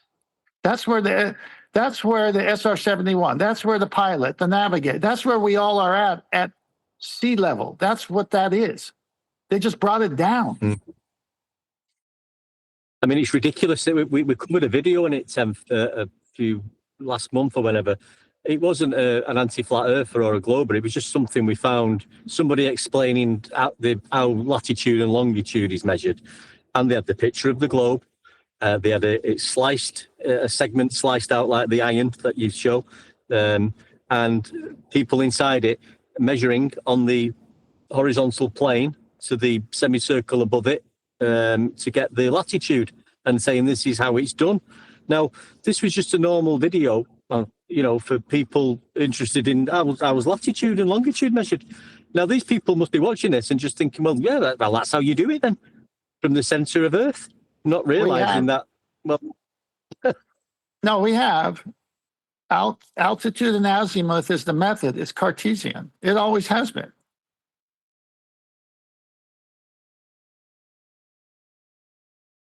It can't be anything else. How you doing, 10th? How you doing? I'm good, man. I was just saying, I haven't been able to make the shows much because of timing where I'm working now. I don't get that free time. But I had mentioned, and they know the Nathan and that regarding the measurement aspect, you've been saying this since 2023. Measurements. You had been hitting on that for the longest, except we never really digested it or kind of like swept all of the feast of nonsense out of the way and just stuck on that standing on that square of measurements all the time. But you always implemented, whether it was horizontal pitch, whether it was the azimuthal measurements, whether it was the equatorial plane, everything. You always talked about the measurements from the giddy up, but it just took us a while to realize that is what it is, period. It took us refractive curvature to come in and expound on it. Yeah, exactly. He took over the reins. Yep. We went through this yesterday, and we came to the conclusion it was actually me who came up with the old when the globe is measured poem came out. That's when it all started, mate. You know what I mean? It's all down to me.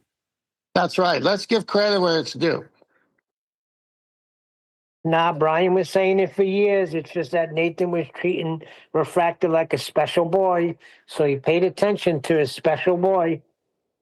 Well, actually, refracted and Brian and everybody else added to the argument when first presented that an elevation angle is a 0 to 90 degree measurement needing a shared baseline, not 2023, but before, when when I was dripping. It was all there, but it needed time for us to formulate the argument as tight as it is today. So it was always there.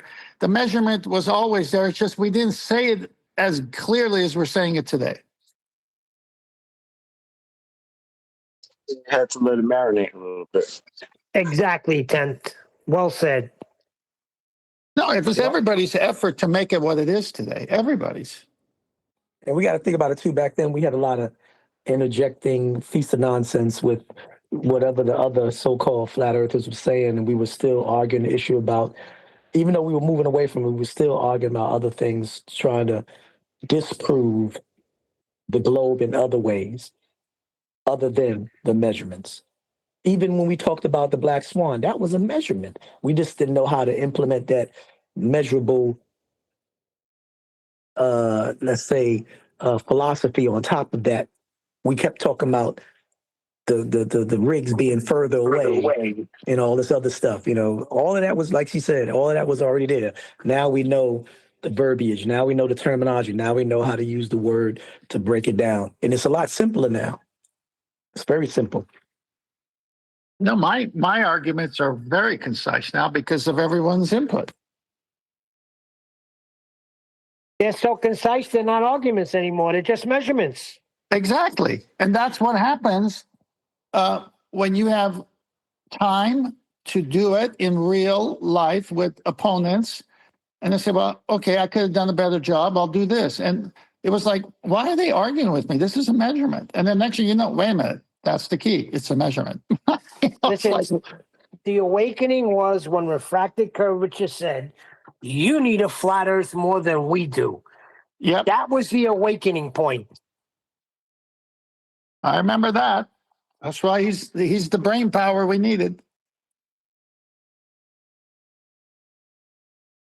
I think the issue with Brian was he was always saying it, but he just was saying it like in so many different languages and long-winded that, you know, either I know I dozed off a few times and then you hear pieces of it and be like, okay, say it again, Brian, and then it start all over. I think that's what, but yeah, Brian was on it. He just, you know how Brian talks. Brian's like, he reminds me of my father, rest in peace, you know, just to tell me how a cow produces milk. He goes all over the place with it about, you know, the ancient times and what the cow was called and what cultures praise the cow. And I'm like, Dad, I just asked you was how the milk is produced. But that's how Brian is very... You know what? We were all talking about it, but Refracted highlighted it. Hang on. Your father went to other subject? Well, it was still correlative to the cow. Utter. Oh, I forgot about the puns. Great. Listen, Brian just wanted to be heard. No, Brian, listen. Kudos to Brian. Brian came up with a lot of good stuff. I don't. Everyone has their own way of talking and thinking, and I celebrate Brian's arguments. I love Brian and his arguments. They were very helpful in us evolving to this point. So just because someone has a different style, that also aided in making it much more simpler because we said, well, he said it, but how do we say it quicker? And then Refracted came and said it quicker. It's okay. But everyone was saying the same thing. Yeah, we all just couldn't get it out properly. Now he highlighted it. He highlighted the measurement, and then we jumped on it. We were like, no duh. I mean, that's what you were saying with the sextant. What are those circles of equal altitude? Those are measurements. Yeah. No, I mean, they do it now, don't they? What? You know who was saying it from the beginning? The ballers. The Earth is too big to measure the curve. So then, what did you measure? Oh, you measured it flat. Thanks. I love it. Exactly. You're right, Chocolate. They were saying it first. So let's give them the credit. Yeah, because what killed me was like even with Mick Fluffer, you know, I would say, or if it wasn't him, it was somebody else. They were talking about they were going to give a mission to 1,500 people, or they're going to do 1,500 measurements, or 1,500 square miles, or whatever it was, and all the local measurements are going to be flat. So I just said, if you put all those local measurements, you put them together in the puzzle, you're going to have flat straight across linearly, or whether you do it radially, you're going to have flat. It's not going to change. You're not going to find any curved measurement anywhere, wherever you put somebody on the plane. It's just that simple.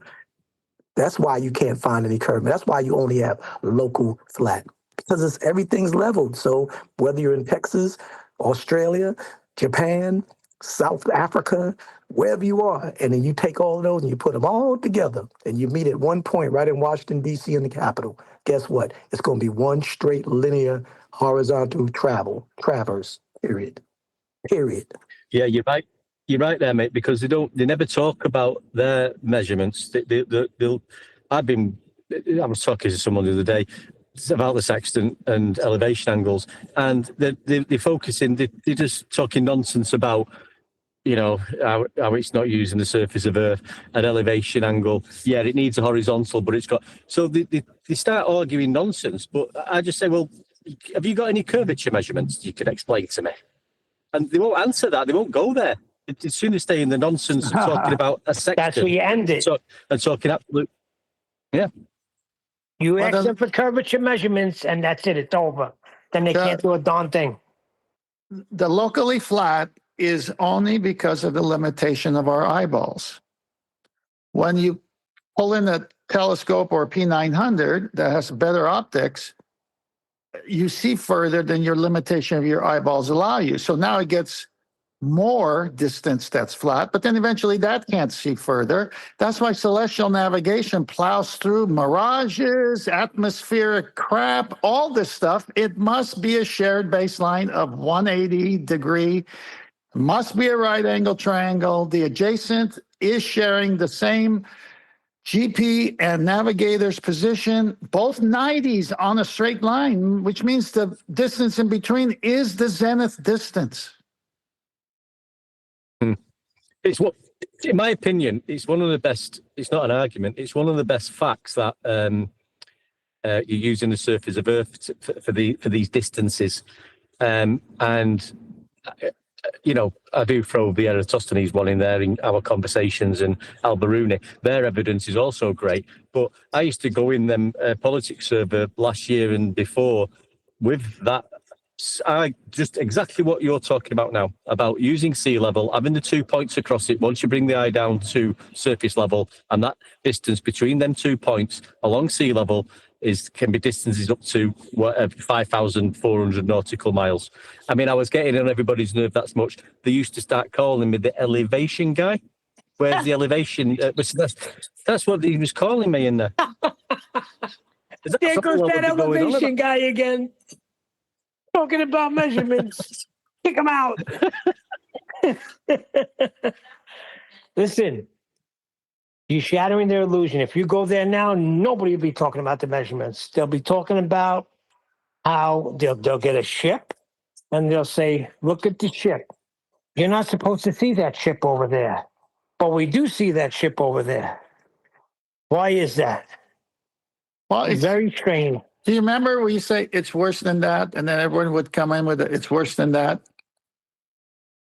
Worse than that. Worse than that. Worse than okay, that. so let me say something. Let me say something that's worse than that. What's worse than that? If you're on a flight from LA to China, is China on the Earth surface somewhere? Yes.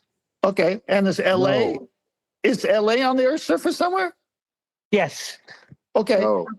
And so since you have to go there from one Earth's surface to another Earth's surface, and all of the measurements and the principles we talked applied to that flight, then guess what? That distance is on the same shared baseline. Yeah, it has to be. Because there's no other way. Yeah, if your plane's flying at 30,000 feet from LA to China. Parallel to sea surface. Correct. The Mungo Mano. Level flight. What's level flight? Is that curve flight? Why don't I call it curve flight then? Well, we're inventing a new tool, and we're going to give it as a gift to the ballers for Christmas. Me and Jin and one that's been talking about it. We're going to come up with a curval. Not a level, a curval. a curve. Yeah. That way they can measure the curve of the Earth. Sounds Maybe like that's what's holding them back. sounds like a prostate problem.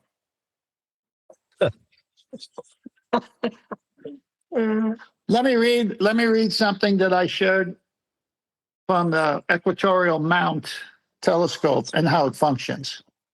And this is from a certified baller type of channel, which would say the Earth is a globe. They just don't know it is mathematically. This is what they say. The celestial equator is a projection of the Earth's equator in the sky. Declination of an object describes the angle to the celestial equator. Now, let that sink in. Declination of an object describes the angle to the celestial equator. Remember, the celestial equator is an extension of the equatorial plane all the way to the imaginary celestial sphere, the dome-like vision that we each have when we look up and side to side. Similar to the latitude scale of the Earth. Oh, similar to latitude. Great. Circles of equal altitude. All right. Declination is measured in degrees. Values are positive, 0 to 90 degrees. Why are they positive? Because you can't see any stars below it. So it's got to be 0 to 90, just like the sextant. For objects north of the celestial equator and negative south, so here comes their negative part, 0 to 90 negative, the advantages of an equatorial type mount are clear. So now they're introducing the other semicircle below that line that you can't see, okay? And he says, the advantages of the equatorial type mount are clear because we have aligned the mount exactly with the polar axis. Wonder what polar axis that is. We have calibrated the mount's celestial equator as well. The celestial equator is always orthogonal, right angle to the polar axis. With that, the declination of an object is completely independent of location or observing time. It may be a bit confusing for beginners to imagine the celestial equator and the related declination. A really simple way to picture this is to replace the sphere of the Earth with a flat circular platform on which the telescope stands. You're kidding me. No, let me read it again. A really simple way to picture this is to replace the sphere of the Earth with a flat circular platform on which the telescope stands. The platform has the size of Earth's equator. Well, I'd like to see David Copperfield do that one. And the axis is the polar axis. Even when moving the telescope to any place on this disk, the declination of an object will be always the same. Famous Andromeda galaxy, M31, can, for example, always be found December 41 degrees, 16 minutes. This is independent if we observe it from New York, Los Angeles, or Munich. Welcome to Flat Earth. Wow. Yeah, but listen, Sam, that was great. But this is, like I said before, Dave Triangles McKeegan did it last week when he was demonstrating the elevation profiles. Yeah, from the horizontal sea level, 0 degree baseline. And then he went on to say, it's just easier to demonstrate it this way. It's easier to do it flat and horizontal. And then we went through the video yesterday or the day before on how GPS works. Oh, really? Same as celestial navigation. And the guy at the end did shown us everything in 2D, circles of equal altitude to get your distance, your 3 fixes using GPS on a 2D plane. And at the end of the video, he said, this is obviously working on a globe in 3D, but it's just a lot easier to demonstrate it in 2D on a flat Earth. Nah, see, I'm tired of that. Why don't we just say it's impossible? Why are we saying it's easier? Why don't we interrupt and say, why don't you just admit the truth? It's impossible to do on a globe. That's why you're doing it on a flat surface. No, I personally think that's adorable. That triangles came out. So it's much easier. It's easier to just imagine you're measuring from a flat plane. Yeah. You and Simon, Dan, all you guys just get together and have a whole conference about it, about how the flat Earth was right the entire time, and only now you're coming to that. It's very adorable. Maybe we should have like Thanksgiving dinner or something like that. Yeah, that's fine, but it's not true. It's Well, not when- easy. It's impossible. When the Equatorial Mound Telescope, notice the name, Equatorial Mound Telescope. What does that remind you of? Equatorial plane. What's that? The fundamental reference plane for all elevation angle measurements. Okay. I think Well, hang on. triangles. No, hang on. So Equatorial Mound Telescope is, you have to imagine you're on a big disc. Well, what's there to imagine? You show it to me in every picture. I'm supposed to be in hell taking this measurement. That's the disc in hell. That's the equatorial plane. That's that disc. Yeah, it's in all the pictures. Yeah, but I got that Equatorial Mound Telescope on the balcony in Marina del Rey, California. I'm in hell and Marina del Rey, California at the same time. Well, we can't really explain that, but here's what you got to know. You're really in hell. You have a flat baseline, and you can measure that star from LA, New York, and Munich, Germany with the same reference. Oh, interesting. Can't happen if the ground below me is curving, because you can't get an elevation angle with curving baseline. It's just that simple, isn't it? Yep. It's nice and simple, isn't it? I told you, what they show with the equatorial plane is Earth's surface. That's Earth's surface before they draw the semicircle on top of it. And that's a protractor with the degrees from 0 to 180, 90 and straight down. And when you use the sextant, that's the angle of elevation to that baseline that they have as the center of Earth, as a flat disk. All they've done is added a semicircle, which represents the arc of the protractor, and transposed you on the arc rather than where you took the measurement from, which is the plane of reference. It's so simple. That's the problem. It can't be so simple, can it? You know, it's got to be more complicated than this. Crying out loud. Why is it so simple?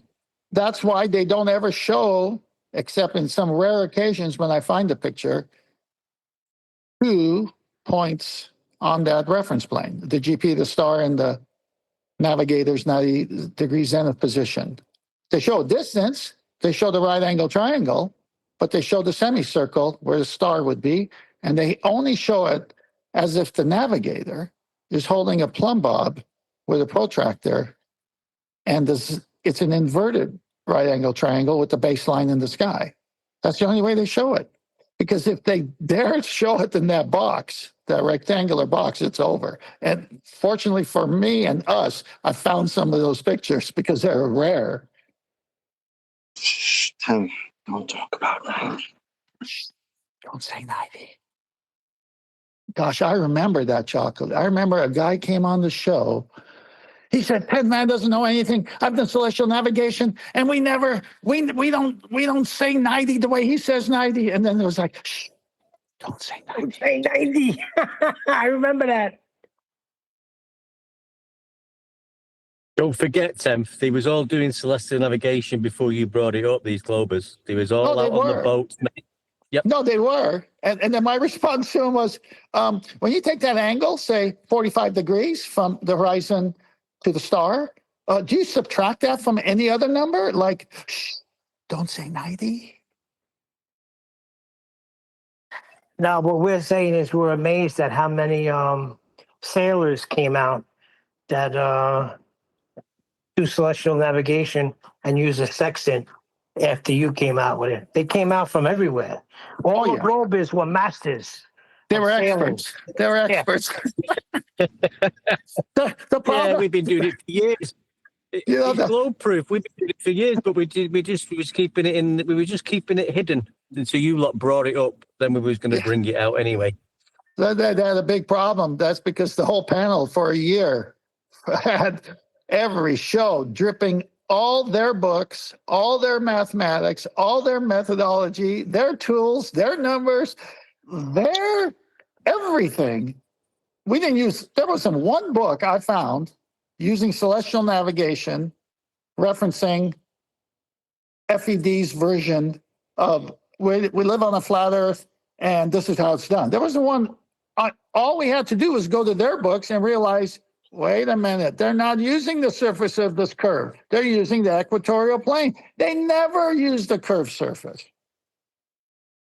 They can't. Don't you remember though? They used to.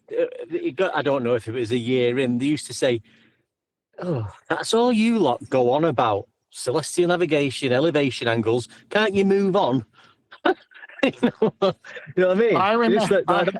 Yeah. I remember the epic show when Bev came on fighting it, and I'm just waiting in the wings, and I pop in at just the right time and say, Bev, that's not true.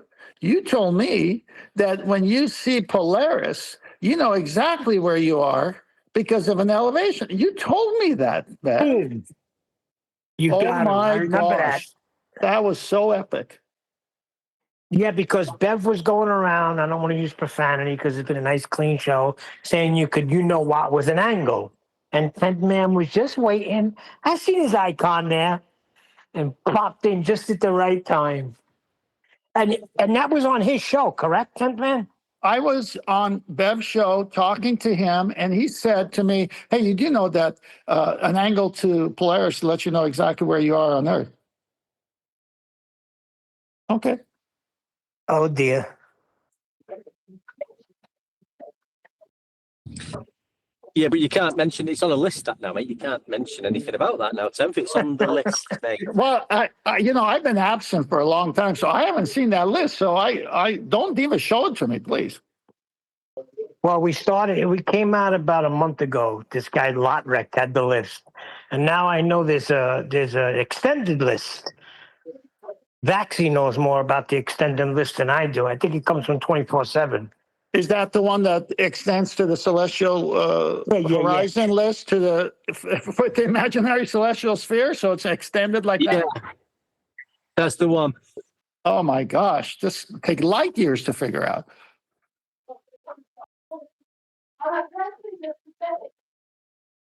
You know, somebody should write a book about this show.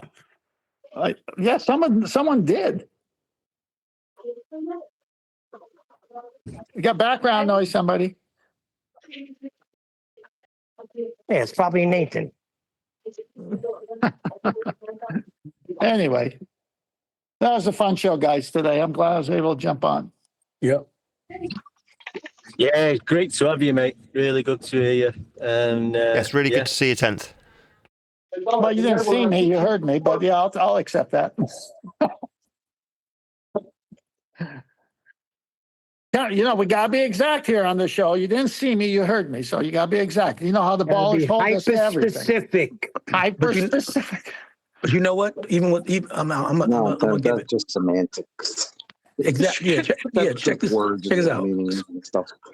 This is how unnecessary with everyone you speak to. You don't need hyper specificity. You don't need that because like I said, I always use my children as an example because they're not the brightest, but they're bright and they know about planes and things like that. So, and I brought this to the show. I said, being that they learn in school that the Earth is 70% plus water's level, sea level, yada yada. In order to traverse the Earth, you know, the greatest way to do it is through the seas, not the land. You know what I'm saying? Because you can't jump from continent to continent. We know that.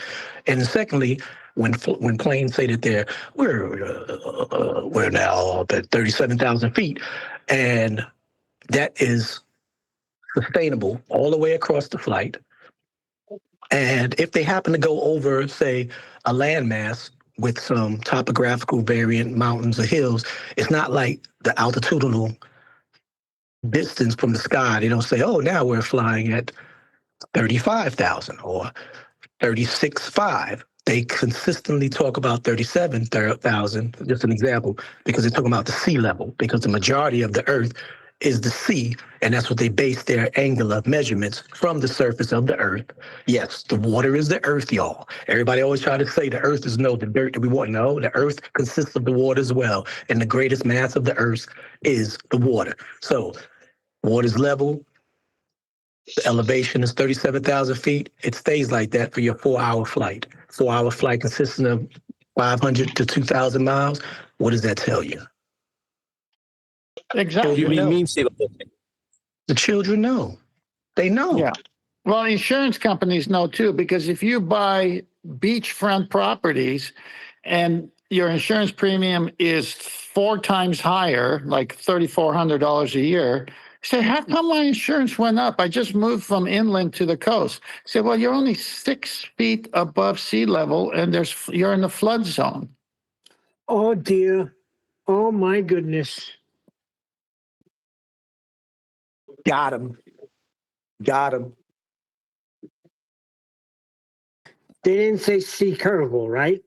No, these are actuaries that have to figure out risk of taking on, paying claims should there be a earthquake somewhere in the ocean, and here comes a big old wave knocking everybody down, or a hurricane comes and water's everywhere and flooding, or rains a lot and the hillside gives. I mean, it's just ridiculous. Everything is based on sea level, even your insurance premiums. Yeah, I was thinking they over. Well, it is mean sea level, of course, because water at rest is what they're talking about. We know, this is the ballers who say, yeah, but there are waves. I go, yeah, oh my gosh, how old are you? You notice there are waves.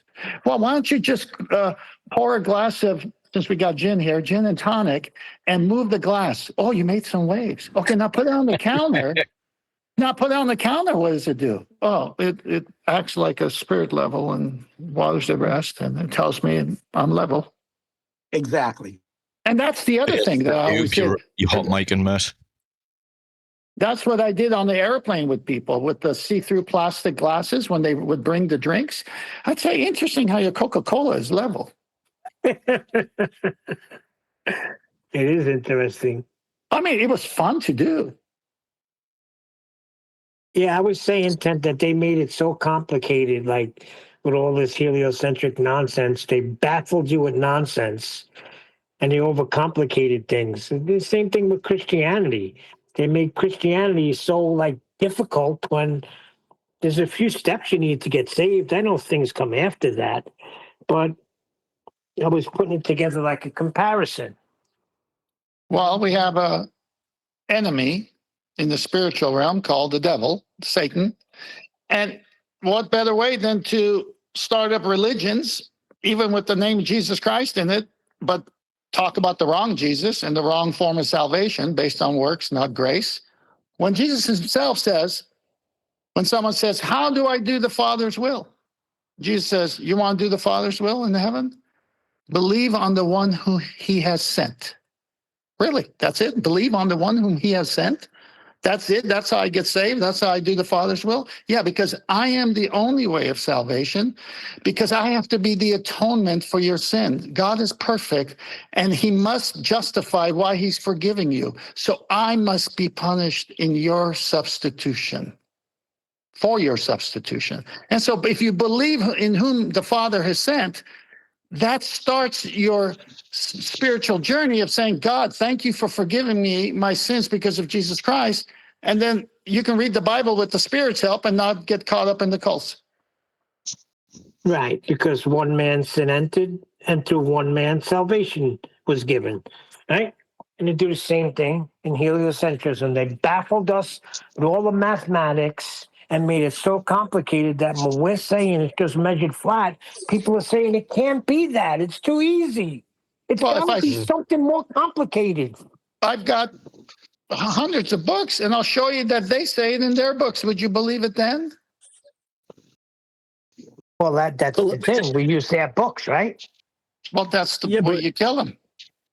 Yeah, but even in the, I'll keep going back, I said it before, Eratosthenes, if you just, anybody who reads it, they'll miss it. They will miss it in the first instance. He'll describe what he did. He'll describe how he measured. He tells you the presuppositions, and then he'll tell you about the calculation. They're telling you it's all there. They're telling you it's a mathematical calculation, and that's something we've spoke about on this show today. It's mathematical. The globe heliocentric model is mathematical. It's not reality. A tangent line is mathematical. Even AI admits to it. Yeah, how you yes, call it height above sea in English? You just said it. Do you have a name for that? Height above sea. You just said it in English. Is that elevation? Yeah, I was going to say, Sasha, elevation. Altitude, maybe? That's the word. That's an English word, elevation. Hey, you're gonna listen or you're gonna keep yapping? I'm not yapping. If you're gonna use an instrument to measure height above sea level, what is your reference plane that the height is above? I asked this question. In English asked the language. Question, what is your answer? Me that question, and you'll have your answer. Do you know why I'm asking this question? Do you know why you're avoiding my question? No, he's a flatty. Relax. Yeah. Well, I don't understand Jesus why he's Christ. not answering my question. Man, I want to tell you. Only want to tell you this. It's only about the language. In English language, you will say elevation, and people will understand you. What is that? That will be the height above the sea level. I understand that. In my language, you don't use the word elevation. You say height above the sea. Yeah, that's fine. That's synonymous. Fine. That I wanted to tell you. One is measurement. What? It depends. Are you measuring to your eyeballs and you're 6 foot man right at the seashore where the water meets the sand and you're 6 foot high? Your eyes are 6 foot high above mean sea level. Is that what you're asking? No, I'm saying this in my language, where you are on mountain, you could say I'm 1,000 meters elevation. That's in English. In my language, I'm 100,000 meters, 1,100 meters above the sea. Sasha, you just talk about language. It's all measured the same. It's a language barrier you're talking about. It's still measured from sea level. Nothing changes in the measurement. No, I'm telling you, that in my language, it's telling you directly what it is. Without elevation, you need to think, what is elevation? What is the height of the sea level? That it's telling you in my language with these words, height above the sea level. Yeah, that's how it is done. That's how it's measured. Everything all across the surface of Earth from sea level. The 0 degree I understand what you're saying, Sasha. Understood. Okay. Can you mention synonyms for height in your language, please? Visina? No, synonyms for the word height. You know, the word you're using. Synonyms. In my language, it's only one word I could say. What? What's that word? One word, yeah. You say Visina, you know what that means. What's the word in your language that doesn't have a synonym for it? He's saying it's height. I think he's saying it's so simple that in his language they don't even use the word elevation. It's just height. Exactly. Yeah, that's what he's trying to say. Sasha, man. Yes. Yes, right. Correct. So what's so big about that when they actually both validate each other? No, yeah, I'm just saying how it's so simple, even in the language, but people think that still the Earth is a globe, for example. But it's in language. It's telling you with the words what it is. Yeah, so is sea level. And elevation is height above that. It's the same thing. Yeah. Yeah. Like in English, yeah, sea level. Yeah. Well, if I was in Russia, I wouldn't be speaking English, would I? I'd have to find out their language and use their words, but it's still the same thing. I still don't know the point. Elevation is height above sea level. It's exactly the same.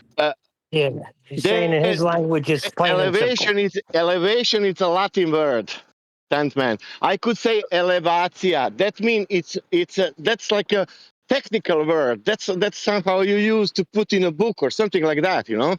But when you speak about mountains or something, you don't in our language you don't say elevatia. You say height above the sea. Right. And I'm saying to you, in your language, that's satisfactory. But in other languages, the same thing causes satisfaction by using a different word.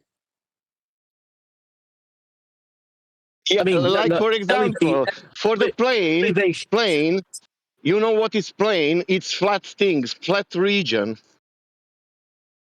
But it's plane, it's another word, like a synonym.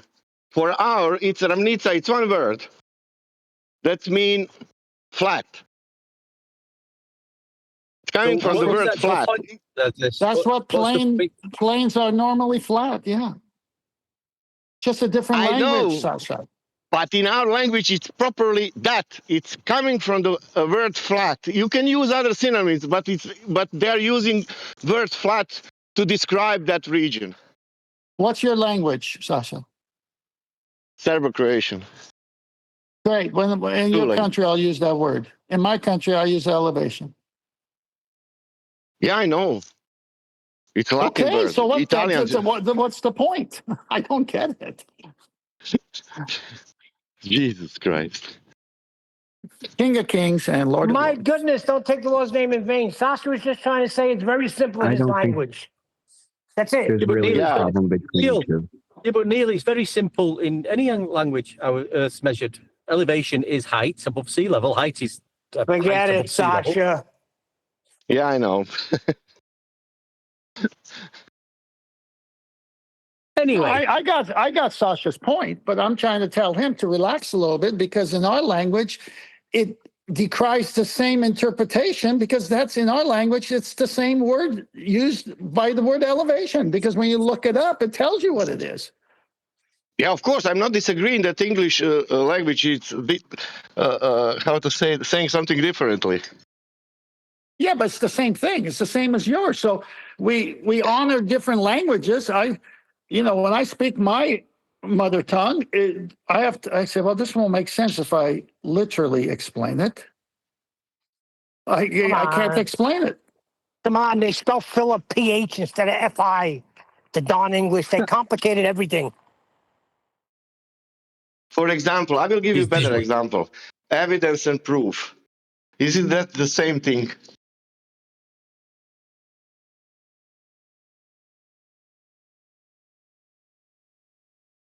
Well, the evidence could be used to prove something. Yes, contextually, it have to fit in. I could prove you're the criminal because I have evidence of your fingerprints on the scene. Yeah, they go together well in English. They're the same thing, but because people were saying it's not the same thing.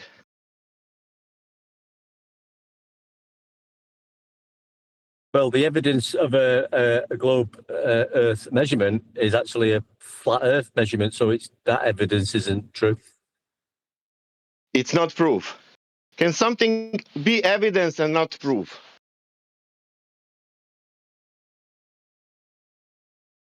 You prove it. I'm asking a simple question. Can something be evidence but it's not proof? Is that possible? Well, as long as you can demonstrate evidence, as long as you can demonstrate measurements that make you prove something. Interesting, because in my language again, that's the same thing, and it's a one word also. It's not only same thing. You have to, for both words you have the same one word translation. Yeah, but in the English language, the lawyer would say we have proof because we have the evidence. You can bring me evidence. In my language, you will say you will repeat one word two times. Now, if I want to translate? Okay, we submit. Your language is better. Can we move on? Yeah, I think you can provide evidence. Somebody can put some evidence forward, but it might not, It might not be proof of the truth. I'm with anybody who spells pharmacy with an F and Philip with an F. F off.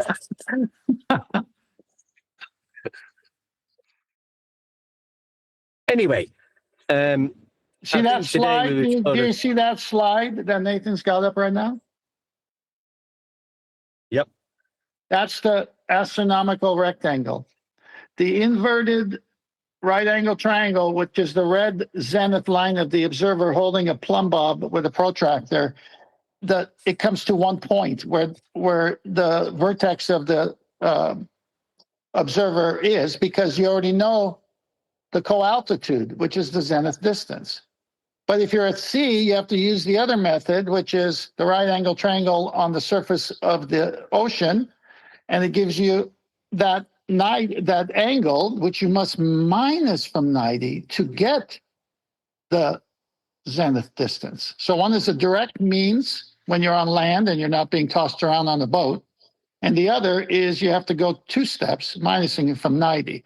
But 90, don't say 90.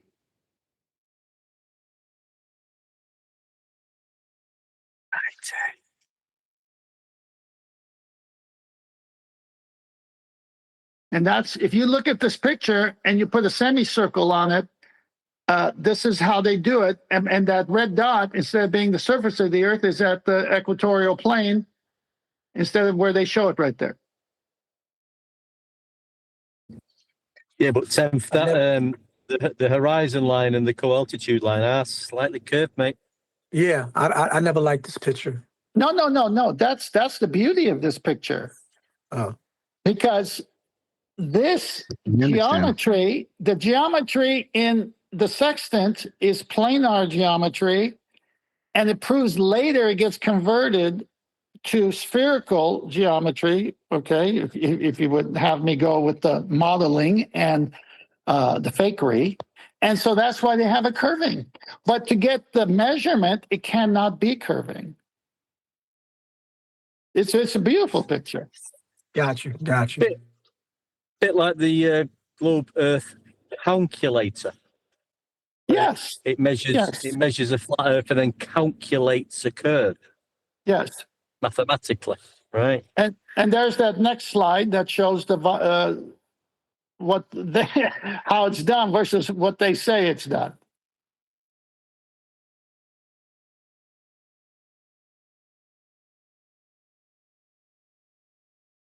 Yeah, and these are things that normies don't notice. Like we're saying, we've been over videos of all that, of people explaining how Earth latitude's measured from inside a globe on a flat horizontal plane, which never in a million years has ever been done. But normal people looking at, I've got to do a latitude and longitude project for college. I'll just get some YouTube videos up and you'll get a guy, not an anti-flat earther, just a guy who's been told and understands that we measure latitude from the equatorial plane inside a globe. Right, but no one has ever been there. But they are genuinely doing what the mathematical derivation shows them how it's done.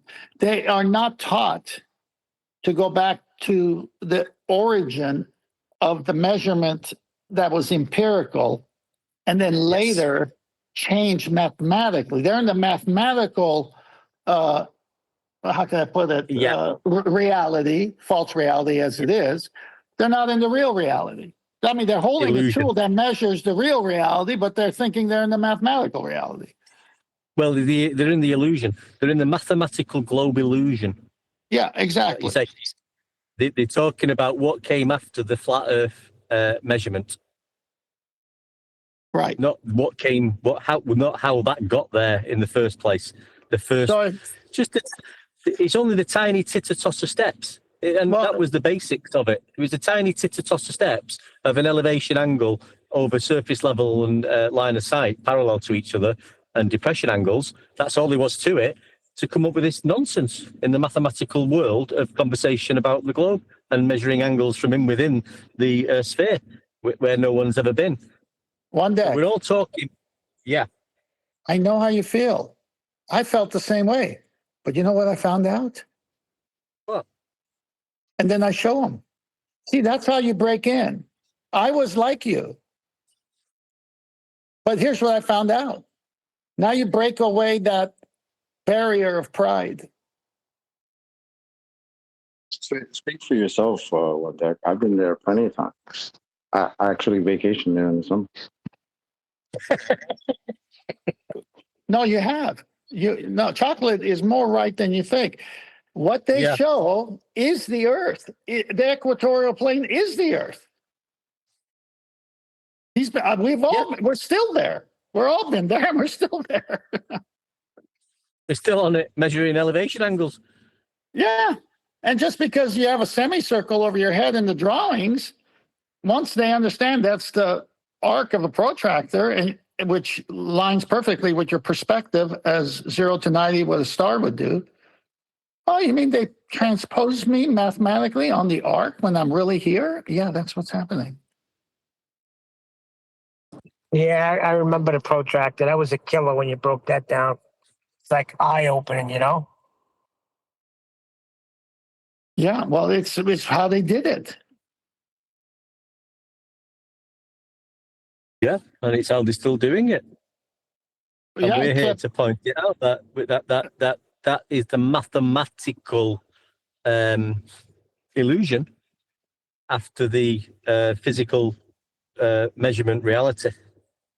Nathan's got the 3 stars with right angle measurements with a sextant, and where they all meet is where the navigator is on the boat, where they all cross. It's right there. That can't happen with 3 curving discs. The disc is called a disc because it's flat. As the equatorial plane telescope said itself. You have to not be on a globe. You have to be on a disc for it to work. That's what that picture got me the other day, and that's why I brought the GPS, how GPS works, and that is exactly how GPS works. But they're not using the stars; they're using something that gives a ground position. Don't know where that's located. They call it satellites, which in a violation of whatever, we know that. But they're using something to give you a ground position, and they do take these 3. Yeah, they do take these 3 readings, and it was exactly the same as this. That's how GPS works. Exactly the same as this navigation. Think of an airplane coming in for a descent, and think of SATA balloons and towers. It's the same functionality. There's just no way you can violate natural law and have outer space with a vacuum next to gas pressure. So they're not in the way they describe it. Exactly, and this is what we was getting at. Jim was all over it, and Neil saying, but he did mention satellites, the guy. But the fact of the matter was, they're obtaining a ground position. They're getting a radius to the. You've got a transmitter and a receiver, yeah, which could be your mobile phone, and it's getting three sightings to that, and working out where you are. Exactly how celestial navigation works. That's how GPS works. Yeah, it's an airplane as a satellite. Those 3 star. What does that Nathan have on the screen? Were you just talking about that, 10th man? Yeah, the 3 circle of equal altitudes. No, it's just convenient that way. That's why. See the box? See the box there in each one? Well, 2 of them at least. That's a 90-degree box. And since it's planar geometry before the mathematical derivation, we're all in the equatorial plane, which is Earth, and they just dropped us down to the basement and said, underwear and bras, 5th floor, but you're going to the basement where Earth is measured. But we are in the basement, 10th. We're in the basement and everything's above us. The stars, the moon, the sun, they just show you that for convenience because it's very difficult and complicated to demonstrate to you how it's done in a globe. So we do that. Here, this next picture Nathan's got up is perfect. So you can see the inverted right angle triangle for the up, and then you see where the sun is somewhere over the flat Earth, and that's the right angle triangle. Now all you gotta do is draw a line on the top to make the astronomical rectangular box. Voila. Yeah, but it works on a globe too. Well, mathematically, it works on a globe because you can use the arc of the protractor as the globe surface as long as you pinpoint it to one point with an inverted right angle triangle, which you cannot do at sea, by the way. You have to do the two-step method. 10th, you had mentioned something about you were on the balcony in California, and you said, how can you be in hell and on that balcony in a certain place on California? I just wanted to make it clear that we're not talking about Hollywood, where you may think you're in hell, some parts of California. Just clarify that. Thank No, you. what I meant was California, which was LA in that equatorial Mount Telescope description, and New York and Munich, Germany, all using a flat plane, could see the same star at the same degree location. That's quite a distance. Yeah, all on a That's a flat hell of a plane distance. reference. Hollywood. Did you get it? That's a hell of a distance. Yeah, hell of a distance. Yeah. Hey. No, that's a hell of a ball. It's fun being with you guys. I'm glad I'm injured.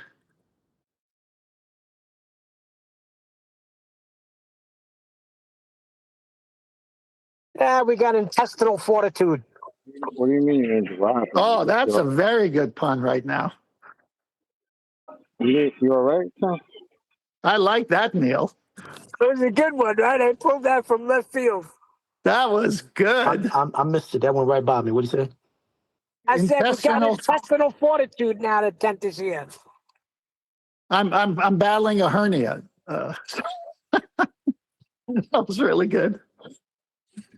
Don't laugh too hard, mate. I'm pushing on it right now as I'm laughing. Trust me. If you saw me, I'd be Napoleon walking at the moment. Napoleon Bonaparte. Oh, that was good. This coffee is not mine. I will sell New Orleans to the Americans. J'aurai toujours from the toit. You know, it just reminded me as I'm thinking about how to come back to your nice pun there. I wonder if in the Bible where it says they were girded by their loins, they all had hernias.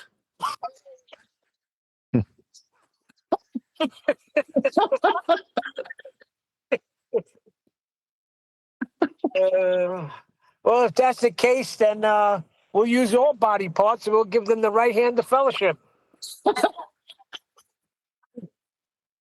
That's good. All right, I'm going to call it a day. I got my dog is up and he wants something. Perfect this timing. Was a great show. 10th, we're so glad you came in. Yeah, it was fun. Nice one, Tim. Yeah, it's been Hey, good. happy holidays, everyone. Happy Thanksgiving. Nathan, you and your family in the UK, whatever, however you celebrate our Thanksgiving, but everyone else, happy Thanksgiving and best of health to every member of your families. Perfect. With that, I'll say a huge, massive, enormous thank you to both Discord and G+ panels for making today's after show possible. And of course, a massive thank you to all of you for liking, commenting, sharing, subscribing, joining as a Nathan Oakley 1980 channel member, and all that good stuff. I've been Nathan Oakley, and I will see you all in the next video.